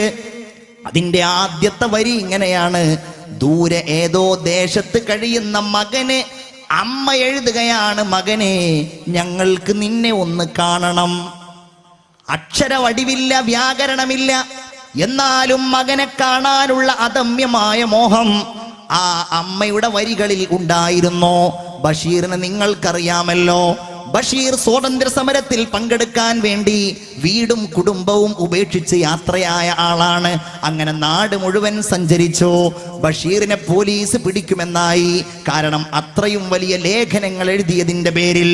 ബഷീറിനെ പോലീസ് കാണാൻ പാടില്ല, രാത്രിയാണ്, ഇരുട്ടാണ്. ബഷീർ പറയുന്നു, മകനായ ഞാൻ അങ്ങനെ നടന്നാരും കാണാതെ ഒരു ബോട്ടിൽ കയറി ഞാൻ വൈക്കത്തെത്തി. വൈക്കത്ത് നിന്ന് എത്രയോ നാഴികകൾ നടന്ന്, ഇരുട്ടിലൂടെ നടന്ന് ഞാൻ എൻ്റെ വീട് നിൽക്കുന്ന തലയോലപ്പറമ്പിലെത്തി. തലയോലപ്പറമ്പിൽ നിന്ന് ഞാൻ എൻ്റെ വീട്ടിലേക്ക് നടക്കുകയാണ്. ബഷീർ പറയുന്നു, വീട്ടിലേക്ക് ഞാൻ ചെല്ലുമ്പോൾ വീടിന്റെ ഉള്ളിലുള്ള ആ വെളിച്ചം ഞാൻ കാണുന്നു. വാതിൽ പഴുതിലൂടെ നോക്കിയപ്പോൾ ഞാൻ കണ്ടു, എന്റെ ഉമ്മയുണ്ട് ചോറും വിളമ്പി വെച്ച് ആരെയോ കാത്തിരിക്കുകയാണ്. തൊട്ടപ്പുറത്തൊരു വിളക്കിങ്ങനെ കത്തുന്നുണ്ട്, ചോറ് വിളമ്പി വെച്ചിട്ടുണ്ട്. ഞാൻ വാതിലിൽ മുട്ടി. കൊല്ലങ്ങൾക്ക് ശേഷം വരുന്ന എന്നോട് ഉമ്മ ഒന്നും ചോദിച്ചില്ല, വാതിൽ തുറന്നോ, മോനെ കൈ കഴുക് എന്ന് പറഞ്ഞു. ഞാൻ ഒന്നും മിണ്ടിയില്ല, ഞാൻ കൈ കഴുകി. എന്നിട്ട് ഉമ്മ വിളമ്പി വെച്ച ചോറിന്റെ മുമ്പിൽ ഞാനിരുന്നു. അതിങ്ങനെ കഴിക്കുമ്പോൾ എന്നെ നോക്കുന്ന ഉമ്മയോട് ഞാൻ ചോദിച്ചു, ഉമ്മ, ഞാൻ ഇന്ന് വരുമെന്ന് എങ്ങനെയാണ് നിങ്ങൾ അറിഞ്ഞത്? ഉമ്മ എന്നോട് പറഞ്ഞു, മോനെ, നീ ഇന്ന് വരും എന്ന് കരുതിയിട്ട് എല്ലാ ദിവസവും ഇതുപോലെ ചോറും വിളമ്പി വെച്ച് ഞാൻ കാത്തിരിക്കാറുണ്ട്. നമ്മളൊക്കെ അങ്ങനെയാണ്, നമ്മുടെയൊക്കെ ഉമ്മമാരെങ്ങനെയാണ്. ആർക്കാണ് പ്രിയപ്പെട്ടവരെ പറയാതിരിക്കാൻ കഴിയുക? നമ്മളൊക്കെ ഇന്ന് വലിയ ആളുകളായല്ലോ, സൗകര്യങ്ങളായല്ലോ. എന്നാലും ഉമ്മായുടെ മുമ്പിൽ നമ്മൾ കൊച്ചുകുട്ടികളാണ്. ഉമ്മാക്ക് നമ്മൾ കൊച്ചുകുട്ടികളാണ്. ഉമ്മാക്ക് നമ്മളുടെ കാര്യത്തിൽ ഇപ്പോഴും ബേജാറാണ്. ഞാനൊരു ദിവസം നമ്മുടെ ഈ പ്രദേശത്തുള്ള ഒരു സ്ഥലത്ത് വാളിന് വേണ്ടി പോയപ്പോ എന്റെ അടുക്കൽ പഠിക്കുന്ന ഒരു കുട്ടിയുടെ ഉമ്മയും ബാപ്പയും എന്റെ അടുക്കൽ വന്നു. ഉസ്താദേ, ഞാൻ ഇന്നയാളുടെ വാപ്പയാണ്, ഇത് ഉമ്മയാണ്. ഉസ്താദേ, എന്താ മോന്റെ വർത്തമാനം? ഞാൻ ഇങ്ങനെ പറഞ്ഞു, അവന് കുഴപ്പമില്ല, ഉഷാറായി പഠിക്കുന്ന ആളാന്നൊക്കെ പറഞ്ഞപ്പോ ഇവര് പറഞ്ഞു, ഉസ്താദേ, അവനില്ലാതെ ഞങ്ങളുടെ വീട്ടിൽ ഒരു രസവുമില്ല. അവനെ കുറിച്ച് പറയാതെ ഒരു ദിവസം പോലും കഴിഞ്ഞു പോകാറില്ല. ഞങ്ങളുടെ ഓർമ്മയിൽ മുഴുവൻ അവനാണ്. പക്ഷേ ഞങ്ങൾ ഉസ്താദിനെ വിളിക്കാത്തത് ഇനി അവനതൊരു ബുദ്ധിമുട്ടാവണ്ട എന്ന് വിചാരിച്ചിട്ടാണ്. ഒരു ദിവസം ഉറങ്ങുന്നതിന്റെ മുമ്പ് അവനെ കുറിച്ച് സംസാരിക്കാതെ ഞങ്ങൾ ഉറങ്ങാറില്ല. അന്ന് പ്രസംഗം കഴിഞ്ഞ് വീട്ടിലേക്ക് ഞാൻ പോയി. എന്റെ ഉമ്മയെ ഞാൻ കണ്ടപ്പോ ഉമ്മയോട് പിറ്റേ ദിവസം ഞാൻ ചോദിച്ചു, ഉമ്മ, നിങ്ങൾക്ക് എന്നോട് സ്നേഹമില്ലായിരുന്നുവല്ലേ? ഉമ്മ ചോദിച്ചു, എന്താടാ നീ ഈ പറയുന്നത്? ഞാൻ ദാറുൽ ഹുദയിൽ പഠിക്കാൻ എന്റെ 10ാമത്തെ വയസ്സിൽ ദാറുൽ ഹുദയിൽ പോയതാണ്. 10 വയസ്സാകുന്ന സമയത്ത് പോയിട്ട് ഞാൻ ഇങ്ങനെ വീട്ടിലേക്ക് ഞാൻ തിരിച്ചു വരുമ്പോ ഓരോ ദിവസവും ഞാൻ പറയും, ഉമ്മ, ഞാൻ ഇനി പോകുന്നില്ല, ഉമ്മ, ഞാൻ ഇനി വീട്ടിൽ തന്നെ നിൽക്കുകയാണ്, ഉമ്മ, അവിടെ ബുദ്ധിമുട്ടാണ്, ഉമ്മ, അവിടെ ഭക്ഷണം ശരിയില്ല, ഇനി ഞാൻ അങ്ങോട്ട് പോകുന്നില്ല എന്ന് ഓരോ ലീവിനും ഓരോ സമയത്തും ഞാൻ പറയുമ്പോ എന്റെ ഉമ്മ ഒരിക്കലും എന്നെ അതിന് പ്രോത്സാഹിപ്പിച്ചില്ല. ഉമ്മ പലപ്പോഴും എന്നെ ശകാരിച്ചു, പലപ്പോഴും എന്നെ പ്രോത്സാഹിപ്പിച്ചു. ഉമ്മ ഒരിക്കലും എന്നോട് സ്നേഹപ്രകടനം നടത്തിയില്ല. മോനെ, നിനക്കവിടെ ബുദ്ധിമുട്ടാണെങ്കിൽ നീ പോകണ്ട എന്ന് എന്നോട് പറഞ്ഞില്ല. ഇത് ഞാൻ ഉമ്മയോട് പറഞ്ഞപ്പോ ഉമ്മ എന്നോട് പറഞ്ഞു, എടാ, ആര് പറഞ്ഞു നിന്നോട് സ്നേഹമില്ല എന്ന്? ഉമ്മ ഇങ്ങനെ പതുക്കെ വിതുമ്പുന്ന പോലെ എന്നോട് പറഞ്ഞു, മക്കളെ, നിങ്ങളോടൊക്കെ വലിയ സ്നേഹമുള്ളത് കൊണ്ടാണ് അന്ന് അങ്ങനെ പറഞ്ഞിരുന്നത്. ഇന്ന് നീ ആളുകളോട് വാള് പറയുമ്പോ, നിന്റെ സംസാര ആളുകൾ കേൾക്കുമ്പോ, നിന്നെ കുറിച്ച് ആളുകൾ നല്ലത് പറയുമ്പോ, നിന്റെ പ്രസംഗം കേട്ടിട്ട് ആളുകൾ ഹിദായത്തിലേക്ക് വരുമ്പോ, നിന്നെ ഞാൻ അന്ന് നിന്നോടുള്ള സ്നേഹം കൊണ്ട് പറഞ്ഞയച്ചില്ലായിരുന്നുവെങ്കിൽ നിനക്കതിന് അവസരം കിട്ടുമായിരുന്നോ എന്ന് മാത്രമല്ല എന്റെ ഉമ്മ അന്ന് എന്നോട് പറഞ്ഞത്. എപ്പോഴെങ്കിലും ഞാൻ എൻ്റെ കൈകൾ അല്ലാഹുവിലേക്ക് ഉയർത്തിയാൽ നിങ്ങളുടെ ഒന്നും കാര്യം പറയാതെ ഞാൻ എൻ്റെ കൈകൾ താഴ്ത്താറില്ല എന്ന് പറഞ്ഞത്. അതാണ് പ്രിയപ്പെട്ടവരെ നമ്മുടെ ശക്തി, ഓരോരുത്തരുടെയും ശക്തി. ഇത് വിനീതനായ ഹുദവിയുടെ മാത്രം വാക്കുകളല്ല, ഇത് ഇരിക്കുന്ന ഓരോരുത്തരുടെയും ശക്തിയാണ്. നിങ്ങളുടെ ഉമ്മായുടെ പ്രാർത്ഥനയുടെ ഫലമാണ്. ആ പ്രാർത്ഥനയാണ് നമ്മുടെ ശക്തി, ആ പ്രാർത്ഥനയാണ് നമ്മുടെ എല്ലാം. മാമിൻ റജുലിൻ യൻദുറു ഇലാ ഉമ്മിഹി നദറ റഹ്മത്തില്ലഹാ. ഹബീബായ നബി പറയാണ്, ഒരാൾ തൻ്റെ ഉമ്മയുടെ മുഖത്തേക്ക് കാരുണ്യത്തിൻ്റെ ഒരു നോട്ടം നോക്കിയാൽ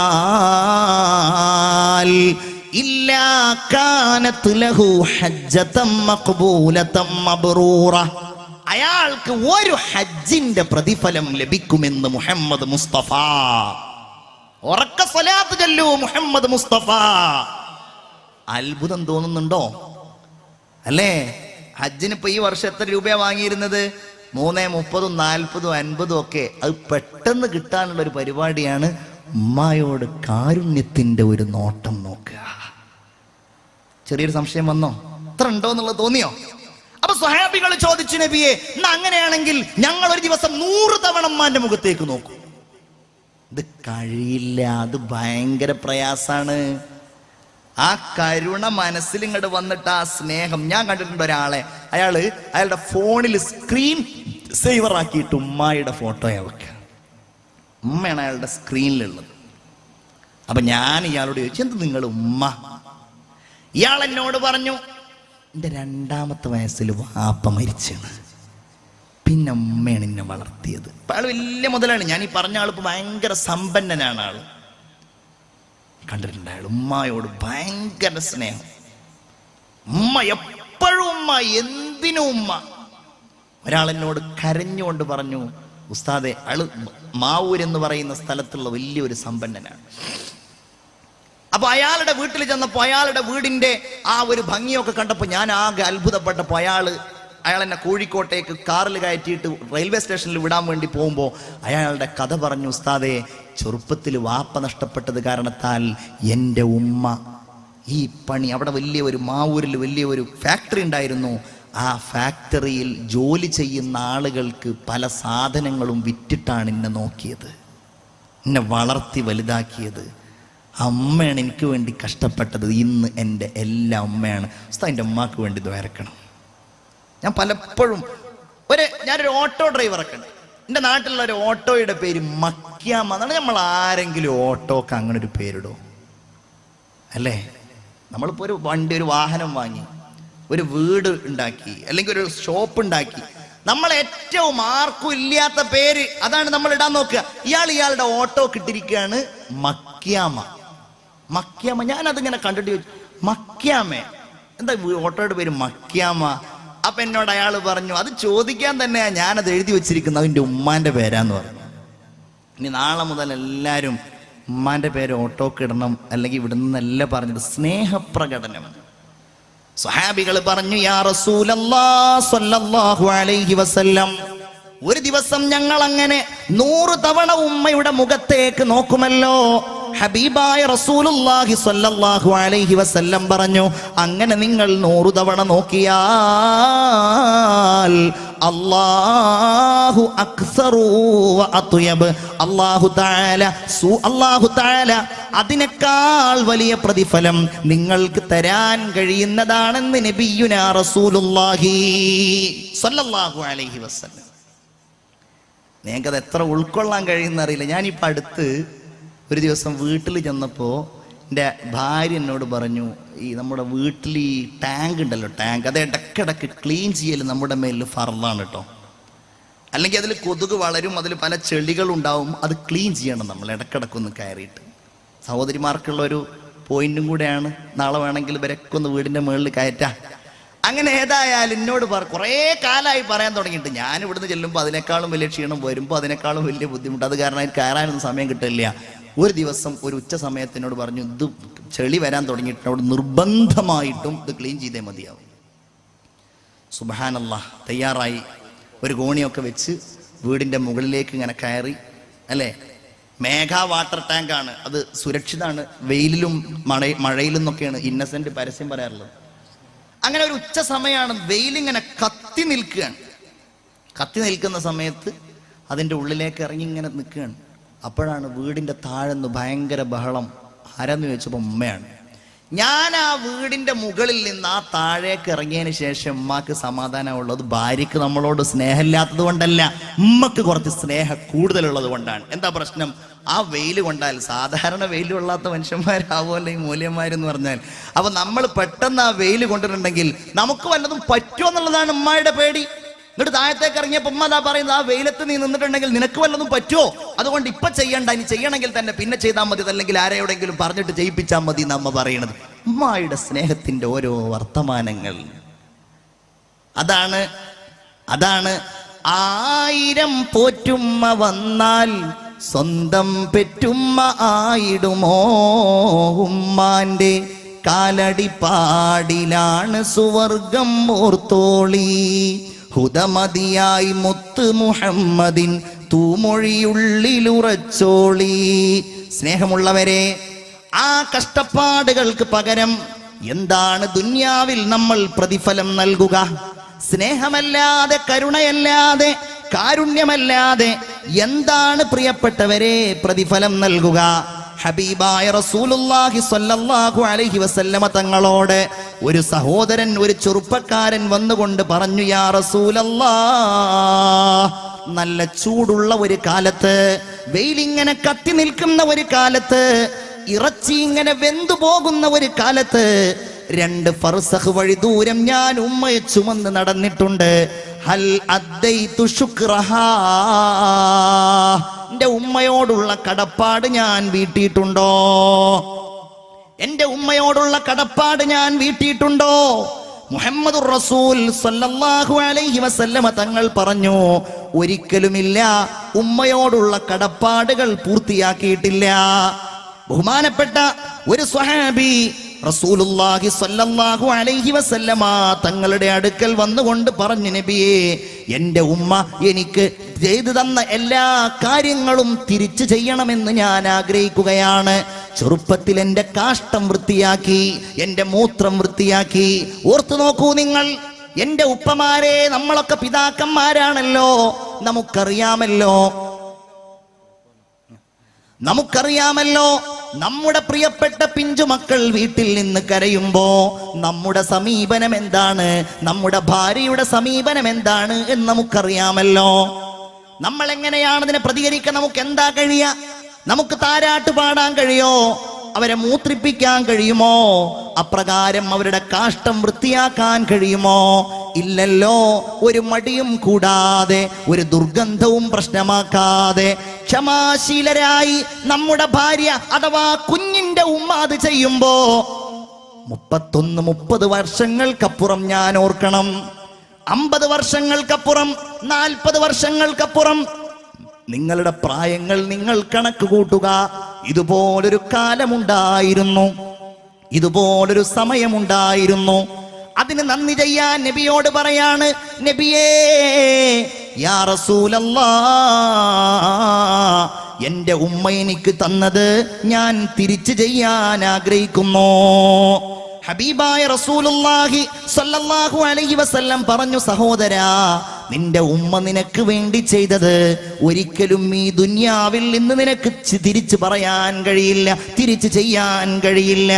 ഒരു ചീത്ത വാക്കവരെ പറഞ്ഞാൽ പിന്നെ അല്ലാഹു അവനെ അല്ലാഹു അവനെ ശപിച്ചിടുന്നതു തന്നെ എന്നുള്ളതും നബി ത്വാഹ തന്നെ പറഞ്ഞതാ. അത് ഇബ്നു ഹിബ്ബാൻ തൻ സ്വഹീഹിൽ വന്നതാ. ഇനി കേട്ടോളൂ, അവർക്ക് വാർദ്ധക്യമായാൽ മക്കളുടെ കാഷ്ടവും മൂത്രവും വൃത്തിയാക്കുന്നതിൽ നമുക്ക് ഐഹികമായ ചില പ്രതീക്ഷകളുണ്ട്, ഇല്ലേ? അവര് വളരും, അവർ വലുതാകും, എന്നിട്ടവർ നമുക്ക് ഗുണം ചെയ്യും. എന്നാൽ ഉമ്മക്കോ ആഖിറത്തിലുള്ള പ്രതീക്ഷയല്ലാതെ ഒന്നുമില്ലാത്തത് കൊണ്ടാണ് അവിടുന്ന് പറഞ്ഞത്, റഗിമ അൻഫു, ഒരാളുടെ മുഖം മണ്ണിൽ, മൂക്ക് മണ്ണിൽ പതിഞ്ഞു പോകട്ടെ എന്ന് പറഞ്ഞാൽ അയാൾ നശിച്ചു പോകട്ടെ. വീണ്ടും പറഞ്ഞു, അയാൾ നശിച്ചു പോകട്ടെ. വീണ്ടും പറഞ്ഞു, അയാൾ നശിച്ചു പോകട്ടെ. അല്ലാഹുവിന്റെ റസൂലേ, ആരെക്കുറിച്ചാണ് നബിയെ നിങ്ങൾ ചോദിക്കുന്നത്? ആരെക്കുറിച്ചാണ് യാ റസൂലല്ലാഹ് അങ്ങ് പറയുന്നത്? അവിടുന്ന് ഹബീബായ റസൂലുള്ള പറഞ്ഞു, അല്ലാഹുവിന്റെ റസൂൽ മറുപടി പറയുകയാണ്, മൻ അദ്റക അബവൈഹി ഇൻദൽ കിബരി അഹദഹുമാ ഔ കിലാഹുമാ ഫലം യദ്ഖുലിൽ ജന്ന. ഉമ്മയെയോ ബാപ്പയെയോ വാർദ്ധക്യത്തിലെത്തിച്ചു, എന്നിട്ട് അവൻ സ്വർഗത്ത് കടന്നില്ല എന്ന് പറഞ്ഞാൽ ഗുളിക വാങ്ങിച്ചു കൊടുത്തില്ല, മരുന്ന് വാങ്ങിച്ചു കൊടുത്തില്ല, ഉമ്മാക്കൊരു ദിവസം കഞ്ഞി വളമ്പി കൊടുത്തില്ല, എന്റെ ചെറുപ്പക്കാരെ ഞാൻ പറയട്ടെ, പ്രത്യേകിച്ച് അങ്ങനെ ഒരു വാർദ്ധക്യത്തിൽ ഉപ്പയെയും ഉമ്മയെയും കിട്ടണമെന്നല്ല. അഥവാ കിട്ടിയാൽ അത് തന്നെയാണ് തഹ്ത അഖ്ദാമിൽ ഉമ്മഹാത്ത്, ആ കാലടിപ്പാടിലാ സ്വർഗം. അവരെ നമ്മൾ സ്നേഹത്തോടെ മരുന്ന് കൊടുക്കണം, അവർക്ക് കഞ്ഞി വിളമ്പി കൊടുക്കണം, അവർക്ക് ചമ്മന്തി അരച്ചു കൊടുക്കണം, അവരെ സ്നേഹത്തോടെ പരിചരിക്കണം. അവർ ദേഷ്യപ്പെട്ടേക്കാം, അവർ നമ്മോട് കോപിച്ചേക്കാം. അള്ളാഹുവിന്റെ റസൂലിന്റെ അടുക്കൽ വന്ന് ഒരു സ്വഹാബി പറഞ്ഞു, യാ റസൂലല്ലാ, എനിക്ക് എന്റെ വീട്ടിലേക്ക് കടന്നു ചെല്ലാൻ കഴിയുന്നില്ല, എന്റെ ഉമ്മ എന്നെ ചീത്ത പറയുകയാണ്, വഴക്ക് പറയുകയാണ്, ഞാൻ എന്ത് ചെയ്യണം? അവിടുന്ന് പറഞ്ഞു, നീ ഒന്നും ചെയ്യണ്ട, നിന്റെ ഉമ്മ പറഞ്ഞാലും ഉമ്മായുടെ മടിത്തട്ടിൽ പോയിട്ട് നീ നിന്റെ തല വെക്കണം. എന്നിട്ട് പറഞ്ഞു, അവർ നിന്റെ ഒരു കഷ്ണം നിന്റെ ശരീരത്തിൽ നിന്ന് മുറിച്ചെടുത്താലും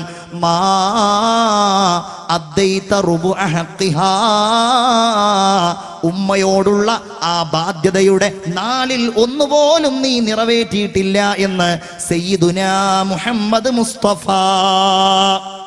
ഉറക്ക സ്വലാത്ത് ചൊല്ലൂ മുഹമ്മദ് മുസ്തഫ. വൻ പാപമാണ് അവരെ വെറുപ്പിക്കൽ, വൻ പാപം, മഹാപാപമാണ്. എല്ലാ സ്ഥലത്തും അല്ലാഹു അവന്റെ ബറക്കത്ത് നഷ്ടപ്പെടുത്തുന്നതാണ്. ഏറ്റവും വലിയ ബേജാറെവിടെയാ? മരണപ്പെടുന്ന സമയമല്ലേ? ബഹുമാനപ്പെട്ട അൽഖമ റളിയല്ലാഹു അൻഹു വഅദിൽ നമ്മൾ കേട്ടിട്ടുണ്ടല്ലോ, മരിക്കാൻ കിടക്കുമ്പോ ദിക്ർ ചൊല്ലാൻ കഴിയുന്നില്ല, കലിമ ചൊല്ലാൻ കഴിയുന്നില്ല. സ്വഹാബികൾ ചൊല്ലിക്കൊടുത്തു, കഴിയുന്നില്ല. വീണ്ടും വീണ്ടും ചൊല്ലിക്കൊടുത്തു, കഴിയുന്നില്ല. നബിയേ, അൽഖമക്ക് കലിമ ചൊല്ലാൻ കഴിയുന്നില്ലല്ലോ. ഓടിച്ചെന്നു, നബി വന്നു, അൽഖമക്ക് കലിമ ചൊല്ലുന്നില്ല. അൽഖമ ഉമ്മായോട് ചോദിച്ചു, ഉമ്മാ, നിങ്ങൾക്കിഷ്ടമില്ലാത്ത വല്ലതും അൽഖമ ചെയ്യാറുണ്ടായിരുന്നോ? ഉണ്ടായിരുന്നല്ലോ. കല്യാണം കഴിഞ്ഞതിന് ശേഷം അവൻ എന്നെയല്ല ഇഷ്ടപ്പെട്ടിരുന്നത്, അവന്റെ ഭാര്യയാണ്, എന്നെ അവൻ അവഗണിക്കുകയായിരുന്നു. നിങ്ങളത് പൊരുത്തപ്പെടോ? എനിക്കത് മറക്കാൻ കഴിയുന്നില്ല നബിയേ. റസൂലുള്ള പറഞ്ഞു, എന്നാൽ വിറക് കൊണ്ടുവരൂ. വിറക് കൊണ്ടുവന്നപ്പോൾ ഉമ്മ ചോദിച്ചു, എന്താണ് പ്രശ്നം? എന്തിനാണ് വിറക്? അൽഖമയെ കരിക്കാനാണ്, ദുന്യാവിൽ നിന്ന് തന്നെ അതിന്റെ ശിക്ഷ കൊടുക്കാനാണെന്ന് പറയുമ്പോ, വേണ്ട നബിയേ, ഞാൻ അൽഖമക്ക് എല്ലാം പുറത്തിരിക്കുകയാണ്. പിന്നെ അൽഖമ കലിമ ചൊല്ലി മുസ്ലിമായി മരിച്ചു. ഉമ്മ പുറത്തു കൊടുത്തപ്പോൾ മുസ്ലിമായി മരിച്ചു. അവിടുന്ന് ഖബറടക്കിയ ശേഷം സ്വഹാബികളോട് റസൂലുള്ള പറഞ്ഞു, സ്വഹാബ, സ്വന്തം ഭാര്യയേക്കാൾ, സ്വന്തം ഉമ്മയേക്കാൾ ഒരാൾ ഭാര്യയെ സ്നേഹിച്ചാൽ, അല്ലെങ്കിൽ ഉമ്മയ്ക്ക് വേണ്ടി, ഭാര്യയ്ക്ക് വേണ്ടി ഉമ്മയെ അവഗണിച്ചാൽ, ഫഅലൈഹി ലഅനത്തുല്ലാഹ്, അവൻ അല്ലാഹുവിന്റെ ശാപമുണ്ടാകുമെന്ന് നബിയുനാ റസൂലുള്ളാഹി. റസൂലുള്ള പറയാണ്, ഖബറിൽ ചെന്നാലോ, ഇദാ ദുഫിന ആഖു വാലിദൈ, ഉമ്മയോടും ബാപ്പയോടും വെറുപ്പോടെ പെരുമാറുന്നവർ, അവർ ഖബറടക്കപ്പെട്ടാൽ, അസ്വറഹുൽ ഖബറു, അസ്വറ എന്ന് പറഞ്ഞാൽ ഞെരിക്കുക, അസീർ എന്ന് പറയും ജ്യൂസിന്, അസ്ർ നിസ്കാരം എന്ന് പറയും. 2 നിസ്കാരത്തിന്റെ, ളുഹറിന്റെയും മഗ്രിബിന്റെയും ഇടയിൽ ജാമാകുന്ന നിസ്കാരമായതുകൊണ്ട് അസ്ർ, അസ്റഹുൽ ഖബറു, ഖബർ അവരെ ഞെരിക്കുന്നതാണ്. ഹത്താ തഖ്തലിഫ അദ്ലാഉ, അങ്ങനെ അവരുടെ ആ ഖബറിൽ കിടക്കുന്നയാളുടെ വാരിയെല്ലുകൾ മുഴുവൻ അങ്ങോട്ടും ഇങ്ങോട്ടും കോർത്തെടുക്കപ്പെടുമെന്ന് മുഹമ്മദ് മുസ്തഫ സല്ലല്ലാഹു അലൈഹി വസല്ലം മഹ്ശറിലേക്ക് വരുമ്പോൾ ഇയാളുടെ നെറ്റിയിൽ എഴുതി വെച്ചിട്ടുണ്ടാവും എന്നാണ്. എന്ത്? ഈ മനുഷ്യൻ മാതാപിതാക്കളെ നിന്ദിക്കുന്ന ആളാണ് എന്ന്. അശദ്ദുന്നാസി അദാബൻ യൗമൽ ഖിയാമ, ഖിയാമത്ത് നാളിൽ കഠിനമായ ശിക്ഷ കിട്ടുന്ന 3 ആളുകൾ. ഒന്ന് അൽ മുശ്രിക്, രണ്ടാമത്തേത് വസ്സാനി, വ്യഭിചാരിയാണ്, മൂന്നാമത്തെയാൾ വൽ ആഖ്, മാതാവിനെയും പിതാവിനെയും അവഗണിക്കുന്ന, പ്രയാസപ്പെടുത്തുന്ന ആളാണെന്ന് നബിയുനാ റസൂലുള്ളാഹി. ഉറക്കെ ചൊല്ലൂ, നബിയുനാ റസൂലുള്ളാഹി. അതുകൊണ്ട് നിങ്ങൾ തീരുമാനിക്ക്, ഞാൻ ഒരിക്കലും ഒരാധുനിക കാലത്തെ ചെറുപ്പക്കാരനാവുകയില്ല. ആധുനിക കാലത്തെ ചെറുപ്പക്കാരന്റെ സ്വഭാവം എന്താ? പൂമുഖം വിദ്യുദ്ദീപ ശോഭയാലോളം വിട്ടു മാമണി ഹർമ്മ്യത്തിന്റെ മുറ്റത്തു നിന്നു വൃദ്ധൻ.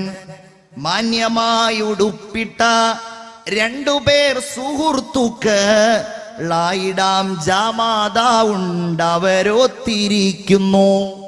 മലയാളത്തിലെ ശക്തിയുടെ കവിയാണ് ഇടശ്ശേരി ഗോവിന്ദൻ നായർ. ഇദ്ദേഹത്തിന്റെ ഒരു കവിതയാണ് അങ്ങേ വീട്ടിലേക്ക്. അങ്ങേ വീട്ടിലേക്ക് എന്നാണ് കവിതയുടെ പേര്. അതിന്റെ തുടക്കത്തിൽ അദ്ദേഹം എഴുതിയിട്ടുണ്ട്, അന്തസറ്റ വേഷത്തിൽ നിന്ന അച്ഛനെ കുറിച്ച് ഇവിടെ താമസിക്കുന്ന ആൾ എന്ന് പറഞ്ഞതായി ഒരു കഥ കേട്ടിട്ടുണ്ട്. അത്തരം ഒരു അച്ഛനെ കുറിച്ച് വിഷയം എന്താണെന്നറിയോ?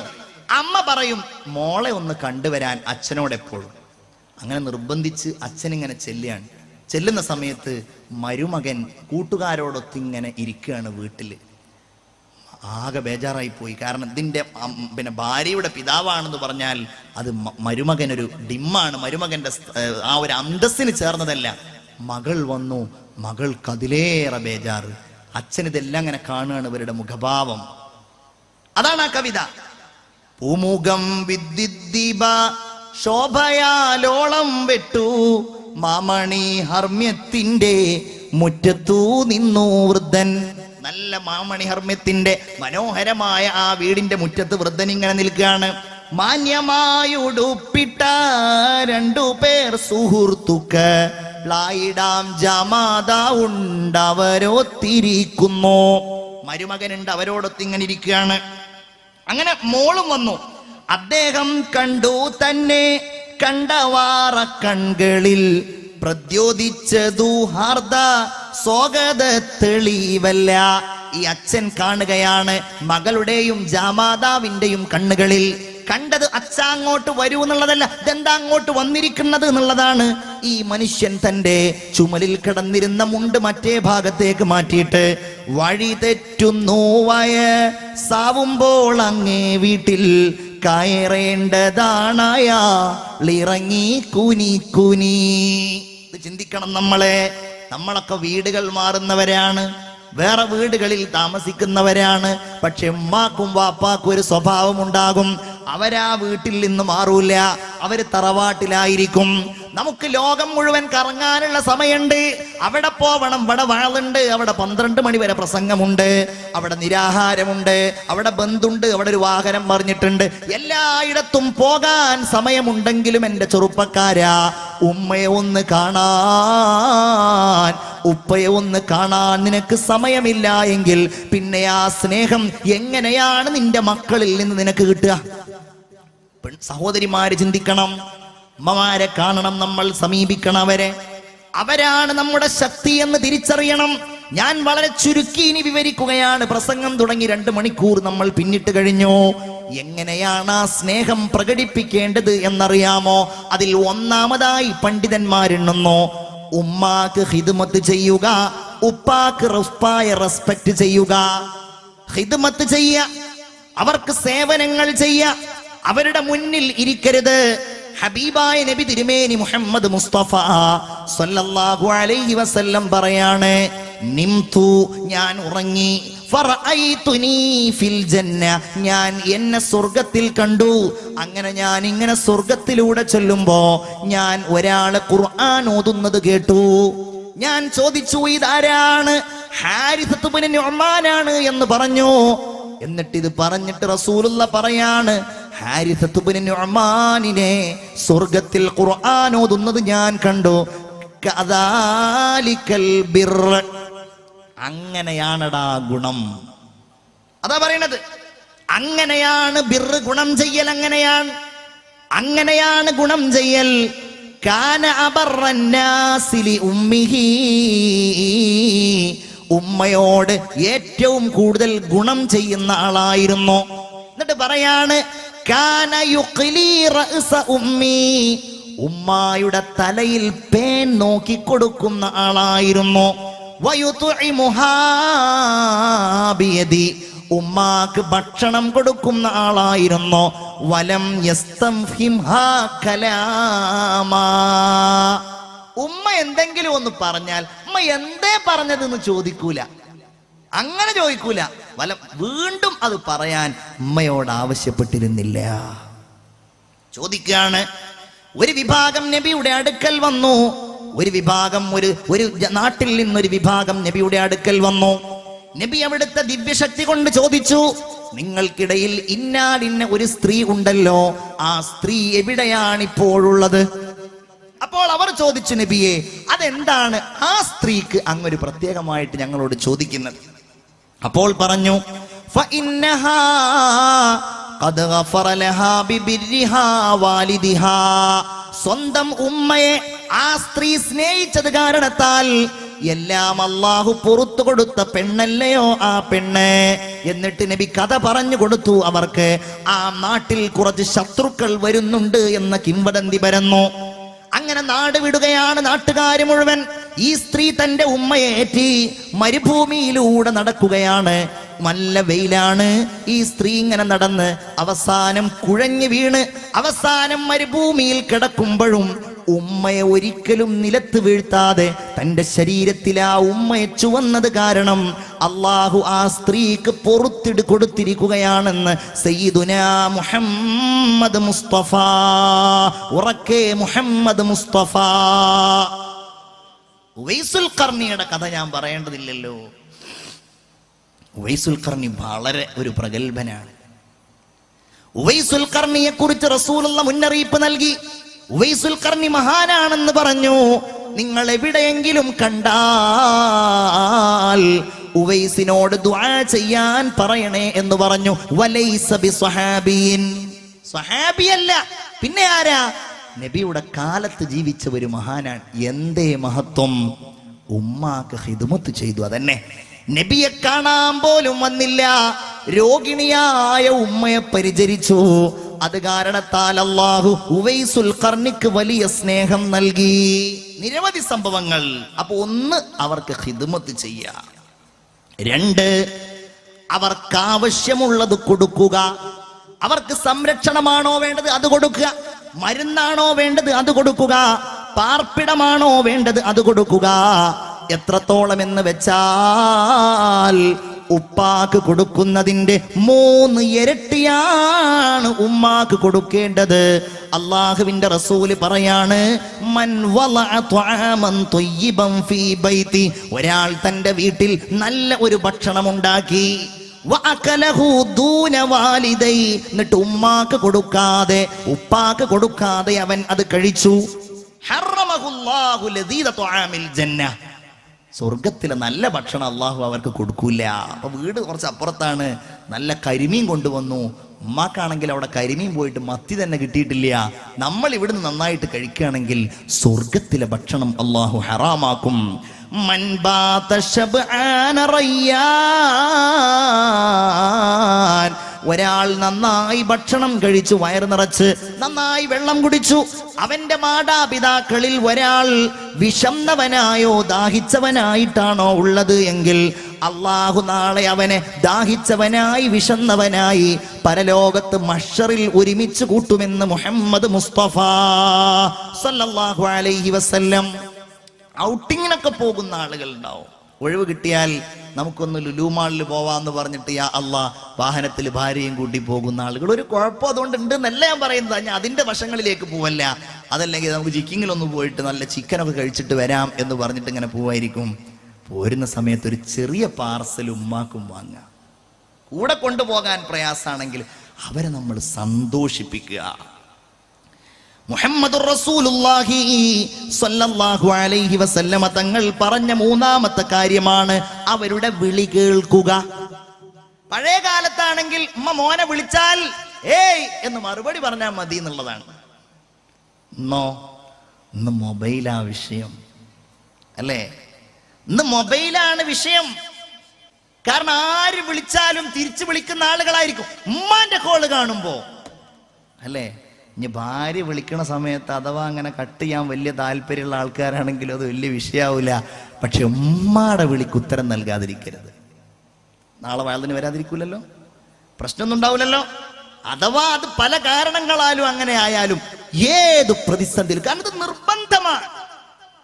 അവിടെയാണ് നമ്മൾ സാധാരണ വാതിൽ കേൾക്കാറുണ്ടല്ലോ, സയ്യിദുനാ ജുറൈജ് റളിയല്ലാഹു അൻഹു വിളിക്കുത്തരം നൽകിയില്ല. ഉമ്മ വിളിച്ചു, മോനെ വിളിച്ചു, ജുറൈജിനെ വിളിച്ചു. ജുറൈജ് വലിയ ഇബാദത്തുള്ള ആളാണ്, സുന്നത്ത് നിസ്കാരത്തിലായിരിക്കെ ആ വിളിക്കുത്തരം നൽകിയില്ല. ഉമ്മ ജുറൈജിനെതിരായി ദുആ ചെയ്തപ്പോ അല്ലാഹു തആല മഹാനായ ആ മനുഷ്യനെ പരീക്ഷിച്ചുവല്ലോ. ലൗ കാന ജുറൈജുർ റാഹിബു ഫഖീഹാ, ജുറൈജ് എന്ന് പറയുന്ന ആ മഹാനായ മനുഷ്യന് ഒരൽപ്പം അറിവുണ്ടായിരുന്നുവെങ്കിൽ ലഅലിമ അന്ന ഇജാബത ഉമ്മിഹി അഫ്ളല മിൻ സ്വലാത്തി, അഫ്ളലു മിൻ സ്വലാത്തി, സ്വന്തം നിസ്കാരത്തെക്കാൾ ഏറ്റവും ശ്രേഷ്ഠമാണ് ആ ഉമ്മക്കുള്ള വിളിക്കുത്തരം നൽകലെന്ന് ജുറൈജിന് മനസ്സിലാക്കാൻ കഴിയുമായിരുന്നു. അപ്പൊ ഉമ്മയുടെ വിളിക്കുത്തരം നൽകുക, ഉമ്മയെ അനുസരിക്കുക. ഇന്നത്തെ കാലം നോക്കുമ്പോൾ പ്രത്യേകിച്ച് ഇപ്പൊ ഞാൻ ഇവിടെ അത് കൂടുതൽ പറയേണ്ടതില്ല. എനിക്കറിയാം ഉമ്മയെ ICUലാക്കിയിട്ട് ഗൾഫിലേക്ക് ഓടുന്നവനെ പറ്റി എന്താ പറയാ അല്ലേ? ചില ആളുകളുണ്ട്, ഉമ്മ മരിക്കും, ഉമ്മാക്ക് രോഗമാണെന്ന് അറിഞ്ഞിട്ട് ഗൾഫിലെ ജോലി നഷ്ടപ്പെടുത്തിയവർ എനിക്കറിയാം, നാട്ടിലെ ജോലി നഷ്ടപ്പെടുത്തിയവർ എനിക്കറിയാം. എനിക്ക് ഇതും അറിയാം, ഉമ്മാനെ ICUലാക്കിയിട്ട് എപ്പോഴാണ് മരിക്കുക എന്നറിയില്ല, പക്ഷേ അങ്ങോട്ട് പോയാൽ വിസ തീർന്നു പോകും. വിസ പോവുകയാണെങ്കിൽ പോയിക്കോട്ടെ, ഉമ്മാടെ പരിചരണത്തിനല്ലേ ഒരു മുഅ്മിൻ മുൻഗണന നൽകേണ്ടത്. അത് 3 നാലാമത്തേത് ഉമ്മയെ അനുസരിക്കുക. എത്രത്തോളം എന്ന് വെച്ചാൽ നിസ്കരിക്കണ്ട എന്ന് പറഞ്ഞാൽ അതനുസരിക്കണം എന്നല്ല. പക്ഷെ ഉമ്മ പറഞ്ഞു നീ ജമാഅത്തിന് പോവണ്ട, അല്ലെങ്കിൽ ഉമ്മ പറഞ്ഞു നീ സുന്നത്ത് നോമ്പ് നോൽക്കണ്ട, ഇന്നാളിന്റെ സുന്നത്ത് നോമ്പ് നീ നോൽക്കണ്ട, കാരണം ഉമ്മാക്ക് പ്രയാസമാണ് എന്നറിഞ്ഞാൽ പണ്ഡിതന്മാര് പറയുന്ന ഒരു കാര്യമാണ്, അത്തരം വിഷയങ്ങളിൽ, ഐച്ഛികമായ വിഷയങ്ങളിൽ ആ ഉമ്മ പറയുന്നതാണ് നമ്മൾ കേൾക്കേണ്ടത്. പണ്ഡിതന്മാർ ഇതിൽ രസകരമായി എണ്ണിയ ചില കാര്യം ഞാൻ പറഞ്ഞ ഞങ്ങൾ തെറ്റിദ്ധരിക്കരുത്. ധരിക്കൂലെന്ന് ഞാൻ വിചാരിക്കുന്നതുകൊണ്ട് ഞാൻ പറയാം. ഉദാഹരണമായിട്ട് ഉപ്പ പറഞ്ഞു, മോനെ എനിക്ക് അർജന്റായിട്ട് ആലുവയിലുള്ള ബാറിലൊന്ന് പോകണം, നീ വണ്ടി ഒന്ന് എടുത്തേ. അവിടെ അനുസരിക്കണ്ടെന്നാ മുണ്ടുന്നില്ലല്ലോ. അവിടെ അള്ളാഹു നമ്മളെ കാത്ത് രക്ഷിക്കുമാറാവട്ടെ. ഉദാഹരണമാണ് പറയാൻ, എന്നെ ബാറിലേക്കൊന്ന് കൊണ്ടുപോയി ആക്കണം, അനുസരിക്കണ്ട. അതേ സമയത്ത് ഉപ്പ വിളിക്കുകയാണോടാ, ഞാൻ അവിടെ ബാറിലാകെ പെട്ടിവിടെ കിടക്കുകയാണ്, നീ എന്നെ ഒന്ന് വന്ന് കൊണ്ടുവരണം എന്ന് പറഞ്ഞിട്ടുണ്ടെങ്കിൽ അത് അനുസരിക്കണം എന്നാണ്. കാരണം അത് തെറ്റിലേക്കല്ല, അത് വീട്ടിലേക്കാണ്. അടച്ചവരെന്തൊന്നും പ്രശ്നമാവില്ല. യാ അല്ലാ, ഞാൻ നാളെ മുതൽ എല്ലാവരും ബാറിൽ പോയിട്ട് വാപ്പാടുണ്ടോ നോക്കണം എന്നല്ല ഈ പറഞ്ഞത്. അഥവാ തെറ്റിലേക്കാണെങ്കിൽ അനുസരിക്കേണ്ടതില്ല. അതേ സമയത്ത് തെറ്റിൽ നിന്ന് ആണെങ്കിൽ അതനുസരിക്കാമെന്നാണ് മഹാന്മാരായ പണ്ഡിതന്മാർ നമ്മെ ബോധ്യപ്പെടുത്തുന്നത്. പിന്നെയോ അവരെ സന്തോഷിപ്പിക്കുക. നേരത്തെ ഞാൻ പറഞ്ഞതുപോലെ അവരെ സന്തോഷിപ്പിക്കുക. എങ്ങനെയൊക്കെ അതിന് കഴിയോ? അവർക്ക് സമ്മാനങ്ങൾ കൊടുത്ത്, വസ്ത്രങ്ങൾ വാങ്ങിച്ചു കൊടുത്ത്. ഞാൻ ചോദിക്കട്ടെയോ, നമ്മുടെ ഭാര്യക്ക് നമ്മൾ എത്ര തവണ വസ്ത്രം വാങ്ങിച്ചു കൊടുക്കും? എത്ര തവണ കൊടുക്കും? കല്യാണത്തിന്, സൽക്കാരത്തിന് ഒരു തവണ അവർ ഒരു വസ്ത്രം ധരിച്ചാൽ പിന്നെ അത് ഔട്ട് ഓഫ് ഫാഷനായി. അത് ഞാൻ ആ കല്യാണത്തിന് പോയപ്പോൾ അതെല്ലാവരും കണ്ടിട്ടുണ്ട്. അതുകൊണ്ട് എനിക്ക് ഈ കല്യാണത്തിന് വേറെ വാങ്ങണം.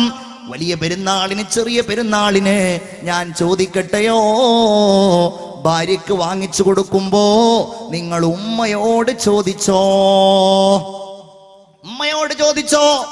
ഉമ്മ വേണ്ടാന്നേ പറയുള്ളൂ. ഞങ്ങൾ 3 മക്കളാണ്. അള്ളാഹു ഞങ്ങളുടെ കുടുംബത്തിൽ, അള്ളാഹു നമ്മുടെ ഓരോരുത്തരുടെയും കുടുംബത്തിൽ അള്ളാഹു ബറക്കത്ത് നൽകുമാറാകട്ടെ. ഉമ്മാക്ക് സന്തോഷാണ്.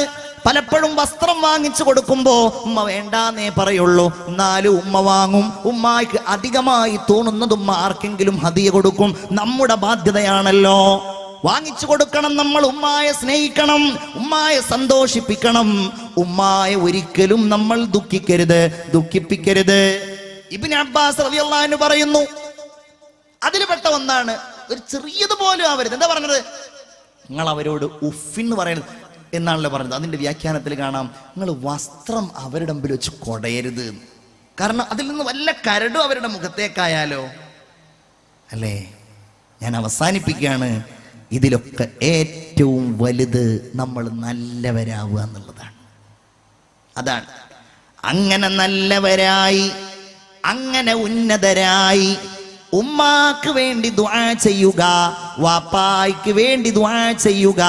റബ്ബിർഹംഹുമാ കമാ റബ്ബയാനീ സഗീറാ വഖുർ റബ്ബിർഹംഹുമാ. അല്ലാഹുവേ, എൻ്റെ ഉമ്മാക്കും എൻ്റെ ബാപ്പാക്കും നീ കാരുണ്യം ചൊരിയണേ. കമാ റബ്ബയാനീ സഗീറാ, അവരെ ചെറുപ്പത്തിൽ അവരോട് കാരുണ്യം കാണിച്ചതുപോലെ ഞങ്ങളോട് ചെറുപ്പത്തിൽ അവർ കാരുണ്യം കാണിച്ചതുപോലെ അല്ലാഹു നമ്മുടെ ഉമ്മാക്കും ബാപ്പാക്കും കരുണ ചെയ്യുമാറാകട്ടെ. ഞാൻ പറഞ്ഞല്ലോ നേരത്തെ, അഷ്റഫ് ഉദവിയുടെ മോനൊക്കെ പഠിക്കുന്ന ആ സ്ഥാപനത്തിന്റെ ഗേറ്റിൽ എഴുതി വെച്ചിട്ടുണ്ട് മർക്കസുൽ മുല്ല അൽ ഇസ്ലാമി. ആ കോളേജിന് എല്ലാവരും പറയാം അൽ മുല്ല എന്നാണ്. എന്താ കാര്യം എന്നറിയോ? ആ സ്ഥാപനം ഉണ്ടാക്കിയ ആൾ ആ സ്ഥലവും സൗകര്യങ്ങളൊക്കെ നൽകിയത് മുല്ലയായിരുന്ന വാപ്പാക്ക് വേണ്ടി. വാപ്പ മൊല്ലാക്കായിരുന്നു, മൂപ്പര് കാശ്യരനായി. വാപ്പാന്റെ സ്മരണക്ക് എന്നുള്ളതാണ്, വാപ്പാക്ക് വേണ്ടിയിട്ട്. ചില ആളുകൾ ഉമ്മാക്ക് വേണ്ടി ചെയ്യും, ഉമ്മാക്ക് വേണ്ടി ചെയ്യുന്നവര്, വാപ്പാക്ക് വേണ്ടി ചെയ്യുന്നവര്. യാ അല്ലാഹ്, അല്ലാഹു സ്വീകരിക്കുമാറാകട്ടെ.